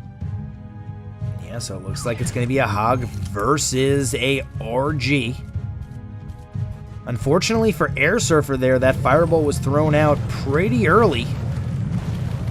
Kind of one of those situations where if he did a prediction Fireball on the bomb tower, just did one of those prayers, that would have been a huge connection on the left-hand side. Would have been absolutely massive, and here we are with the first minute 15 away. So far, no huge shots on either side. No, at this stage you gotta play it. You gotta play it safe. Gotta find the deck out first. Hog Rider, right-hand lane. Fireball, Skeleton Dragons, right-hand side. Is he gonna bomb tower this? No, he's gonna be able to clear it off in time, and this is gonna be a big push on the left-hand lane here. 2 knights and a muskie. No need to clear it out at that stage, so easy dub to hold on to.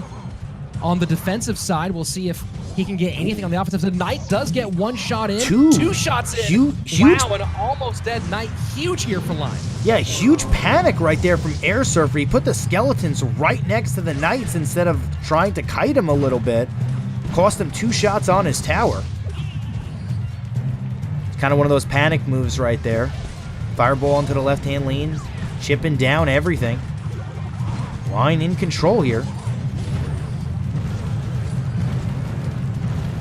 EQ cycle on the left-hand side, 940 remaining. Yeah, I don't think there's going to be another Hog for the rest of this game. I mean, I think you just Earthquake cycle of Hog Rider coming in. This might be the last one. It's not going to get any more damage onto the tower, that's for sure. Line knows that, just using it for cycle at this point. RG does get healed up, but of course Bomb Tower should be available if he wants it. No need, too much single target DPS. Line holding on here in game number 3, shutting down these Royal Giants over and over again. Yeah, Hog Rider coming in now with an Earthquake. Airsurfer needs to try to see if he can do some sort of variation on the next Goblin Cage against that Hog Rider push. The problem is he's just having to overcommit on every single offensive push because he can just not break through, and Line is just continuing to throw everything onto the left-hand side here. All right, Heal Spirit should come down behind the RG now that Log is out of cycle. Not going to happen here. Holding on. And that's just going to be EQ cycle for the win. Line gets it done, and now 1 win away from the World Championship. Great gameplay right there from Line. Just had airsurfer on his back foot the entire time. You saw that he was just throwing out anything that he could put. The Goblins were the MVP in that match. They just shredded each and every single RG that played. Even a couple of damage before the log came in on them, a couple of stabs from Goblins is just ridiculous damage. And just like that, with the Musketeer, the Knight, and the Goblins, each and every single RG barely was able to connect. 4 RGs were played. And did we even see an RG connection? Maybe 1 shot onto the tower, Rich? Yeah, not much getting in there for Airsurfer. And now back to the wall.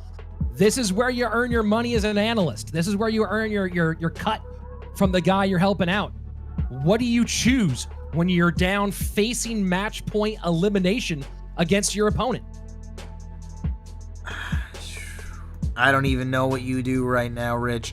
The control decks are mainly right now in the meta with Barb Hut. That's already eliminated. Line did not want any. He wanted no piece of that at all. And he ends up in a whole lot of trouble here. Game number 4, Airsurfer back against the wall, Line with match point and a chance to win the World Championship. All right, here we go. Line versus Airsurfer. Game 4. Can Airsurfer bring it back and bring it to a match 5?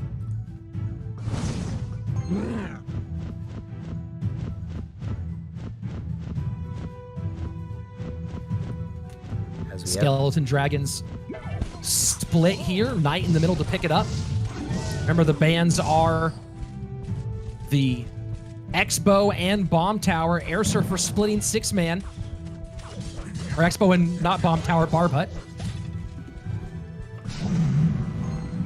So here we go, seeing 6 Loon at this late stage, going with the Skeleton Dragon variation rather than the Minions variation. Balloon is going to explode here onto the archers. Both archers do crumble. Recruits get to the tower.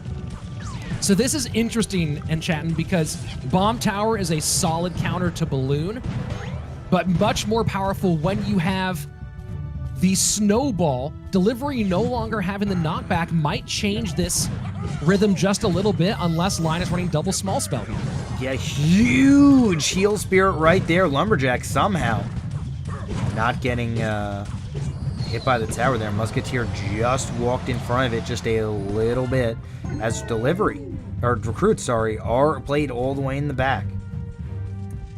And yeah, Airsurfer just choosing to, you'll probably see him do that pretty consistently here, assuming that he is against a Graveyard Cycle deck here potentially, keeping the 6-man on the board consistently and not giving Line a chance to mount a legitimate offense. Going to be a big key here for the American. We have Line trying to ramp up. Archers all the way in the back. Split, probably. Anticipating this balloon on the right-hand side here. Let's see if airsurfer just lets this one go. Gonna go ahead and get some death damage out of it and split 6-man again. That's the Royal Recruits, 3 and 3. If he can keep the pressure up, as long as airsurfer adds just maybe gets that down to close to 1,000 HP before triple elixir, it's a good situation overall for the American. Yeah, huge musketeer here on the left-hand side. Does he balloon right? There it is. Balloon on the right-hand lane. No bomb tower in cycle here. This balloon is going to get death damage even if the bomb tower comes down and pulls it. Bomb tower high, though, instead to pull the balloon back. Sharp heads-up play by Line forces out the snowball on defense. So there you go. Airsurfer splitting the Royal Recruits 3 and 3 one more time, 1392. This is the place he needs to be. One more death damage before triple elixir, and airsurfer should have this game locked down. Yeah, graveyard from Line still not being used yet as the win condition. I assume it will be a graveyard. Archers are starting to ramp up, though. Archers are huge on defense here for Line. Just got to figure out a way to get a nice graveyard poison combination on these recruits. Airsurfer does not have a good graveyard defense. Triple elixir time, it's going to be really hard for him to defend just graveyard cycling. Well, the hard part for Line in that situation, though, is that, and it's not, oh man, pigs as well? Bananas, absolute bananas. Airsurfer pulling out the Royal Hogs balloon deck here with his back against the wall. What an interesting variation, and the Musketeer just barely doesn't connect. And here we go. The hard part here, as I was going to say, Enchatin for Line, is that whatever defense airsurfer puts down against the graveyard, it's hard to poison it out because of the heal spirit. And the graveyard skeletons do give that heal spirit immense value on defense. And it might not even be an issue here as this right-hand tower gets worse and worse with 45 seconds left. Yeah, 40 seconds left, but now it's Line's turn. Line knows that all he has to do is stop one more assault and then go hard on offense. Can he get there? That is the question. Balloon now onto the left-hand side. You're going to have to drop another bomb tower for this. Yeah, and Poison's not available. This is the name of the game for airsurfer, is pressure, pressure, pressure. When you're playing this matchup, because Royal Hogs, what the heck's going on? But when you're playing this 6-loon deck up against Graveyard, it's pressure, pressure, pressure. Don't let Graveyards get down in any significant moment. Poison has to be played high, but that's going to be it. GG, well played. Airsurfer got that perfect. Good matchup and played it the exact right way, and we are going to a Game 5 for this final.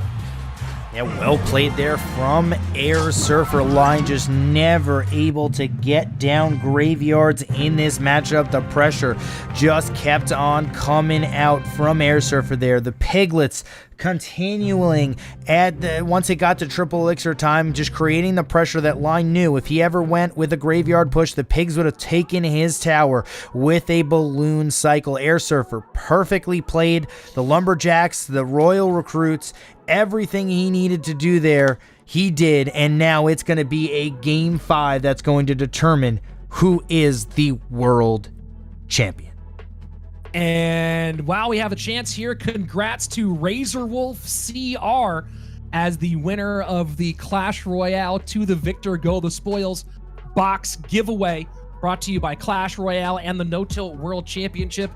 RazorWolf CR gonna get probably a baby dragon, some stickers, a whole bunch of other stuff. So well done, sir, and I hope you enjoy cuddling with that baby dragon on the regular. It's quite plushy. All right, here we go. Game 5 is about to be upon us. This is going to be close. Line versus Airsurfer. One game determines it all. We've been asking this a lot during the broadcast. What do you do in this situation if you are a player? Do you go for comfort, or do you go for a deck that your opponent is never going to think you are going to play? We're going to find out soon enough what these two players choose as Game 5 is upon us. Man, I mean, look, I would have thought either one of those things. And you know what I said in this situation in chat? Was I said I'd go with something just out there. And in game number 4, Airsurfer did. He went with 6-loon, the Royal Recruits balloon cycle deck, but then threw Royal Hogs in the mix. He went totally out there. So who knows what he's doing here in game number 5. Yep. Archers here for Airsurfer. Is Airsurfer running a graveyard deck? That's the question. Mortar coming down here for Line. So Line is using the Mortar spawner deck here, I guess you could say, with the Spear Goblins and Goblin Gang. Spear Goblins are now down. Yeah, that same Mortar Skelly Barrel deck that we saw earlier. I would assume this is a graveyard. It is a graveyard deck for Airsurfer. I don't see what other win condition it could be. GY cycle and big pressure here from Line. Knight to pick up with archers in support. This is it. One game for $10,000. Pressure must be immense.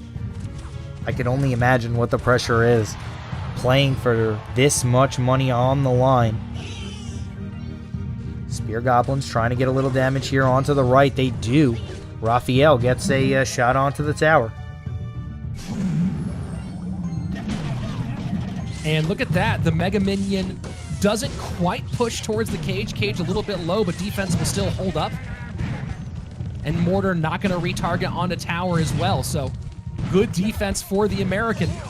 Line now just trying to protect that Mortar, and now it will get a tower lock late in its life. 1979 remains on to the right-hand side. This is going to be a pretty close game as the Goblin Gang comes down to defend for the Musketeer. Mortar on the left-hand side, but the Goblin Cage will take the aggro.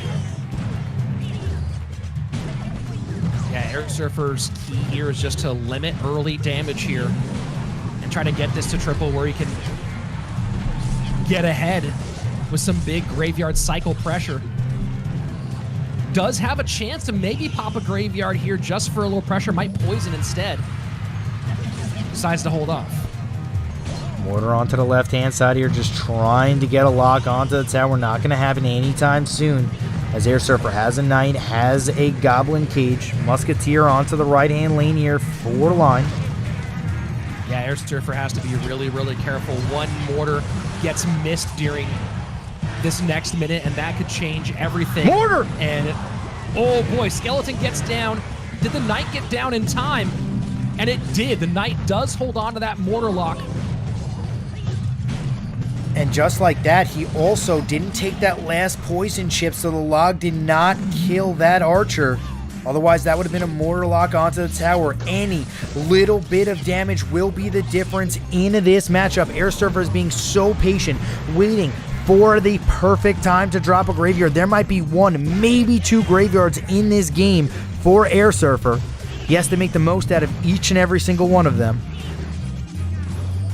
And now you're going to see this cage coming down repeatedly for the Skeleton Barrel, and does pop the Brawler a little bit early. That actually works out well for Airsurfer here. Knight holding on to the aggro from the Mortar, wants that as much as humanly possible. Snowball to clear out the push on the left-hand side. Final minute, triple elixir coming. 1808 to 1899. $10,000 on the line. Let's go. Yes, this is as close as a matchup as you are ever going to see in Clash Royale. Mortar just was not able to connect to the tower there. As another Mortar is cycled, 49 seconds left. Here comes the huge pressure from Line. Line's only objective in this game is to make sure there is not one graveyard from Airsurfer, and if there is, he gets punished for it. Knight gets two connections onto the left-hand side, and Rich, Airsurfer kind of struggling here to get off a graveyard. Yeah, he's just got to go for one graveyard, because he cannot win this on poison alone, I don't believe. Poison on the Musketeer, snowball in. Here comes the fireball, 1842, 22 seconds left. Airsurfer now kind of committed to the right-hand side, but does have a Knight to the left, and there goes the graveyard. Should have a poison here as well. Graveyard and poison in. Snowball going, not even worried about the Goblin Gang on the right-hand side. Knight comes down late. Can the graveyard do enough for it? I don't believe it can. Line gonna take the championship here. We have a new Clash Royale World Champion. Line is the king of the game. And it is over. Airsurfer, unfortunately, just never was able to get his graveyards down until the last possible second, but just like you said, ignored the Goblin Gang on the right-hand side, and Line is going to be our no-tilt World Championship winner. Congratulations, as we have a new world champion by the name of Line. Unbelievable. What a journey to get here. Stage 1, 2, 3, 4. You have to win so much to make it to this point, and that's $14,500 for the South Korean. And I'm telling you right now, airsurfer played a brilliant tournament. The USA is looking phenomenal in Clash Royale, but whatever the next World Cup tile event is, between Line, Jupiter King, TNT, Expo Master, South Korea looks insane to try to beat. That they do. Airsurfer picking up $9,500 for coming in second place. And just fall short. This is now the second time the United States of America finishes in second place in a world championship, as South Korea takes this one. Line played absolutely amazing all day. And just like we saw some clean sweeps in the beginning. Line was able to take down Paradox, and now we are going to watch the replays of how Line wins the no-tilt World Championship. Yeah, I mean, airsurfer had it pretty well locked down in game number 1, running the deck that we just saw Line secure the championship with. And in this situation, the South Korean really had nothing he could do. The Goblin Gang and the Spirit Goblins just clogging it up for the Fisherman, unable to get it going, and then plenty of single target DPS to get the Royal Giant down. And airsurfer had the advantage in game number 1, but in a day of sweeps, what better than going all the way to game 5 for our championship? And not only that, Rich, it was one of the best matchups you can have in a game 5 that came down to the wire. One little misplay in that game 5 from either player, and it would have been over, but both players played absolutely amazing in Line, just was able to edge out airsurfer in the end.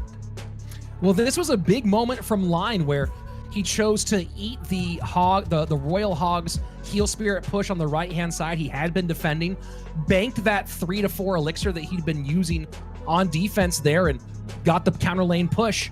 And that was a big swing in his direction, setting himself up to move on in this tournament. Yeah, absolutely. And then you had the Hog Rodder with the Earthquakes.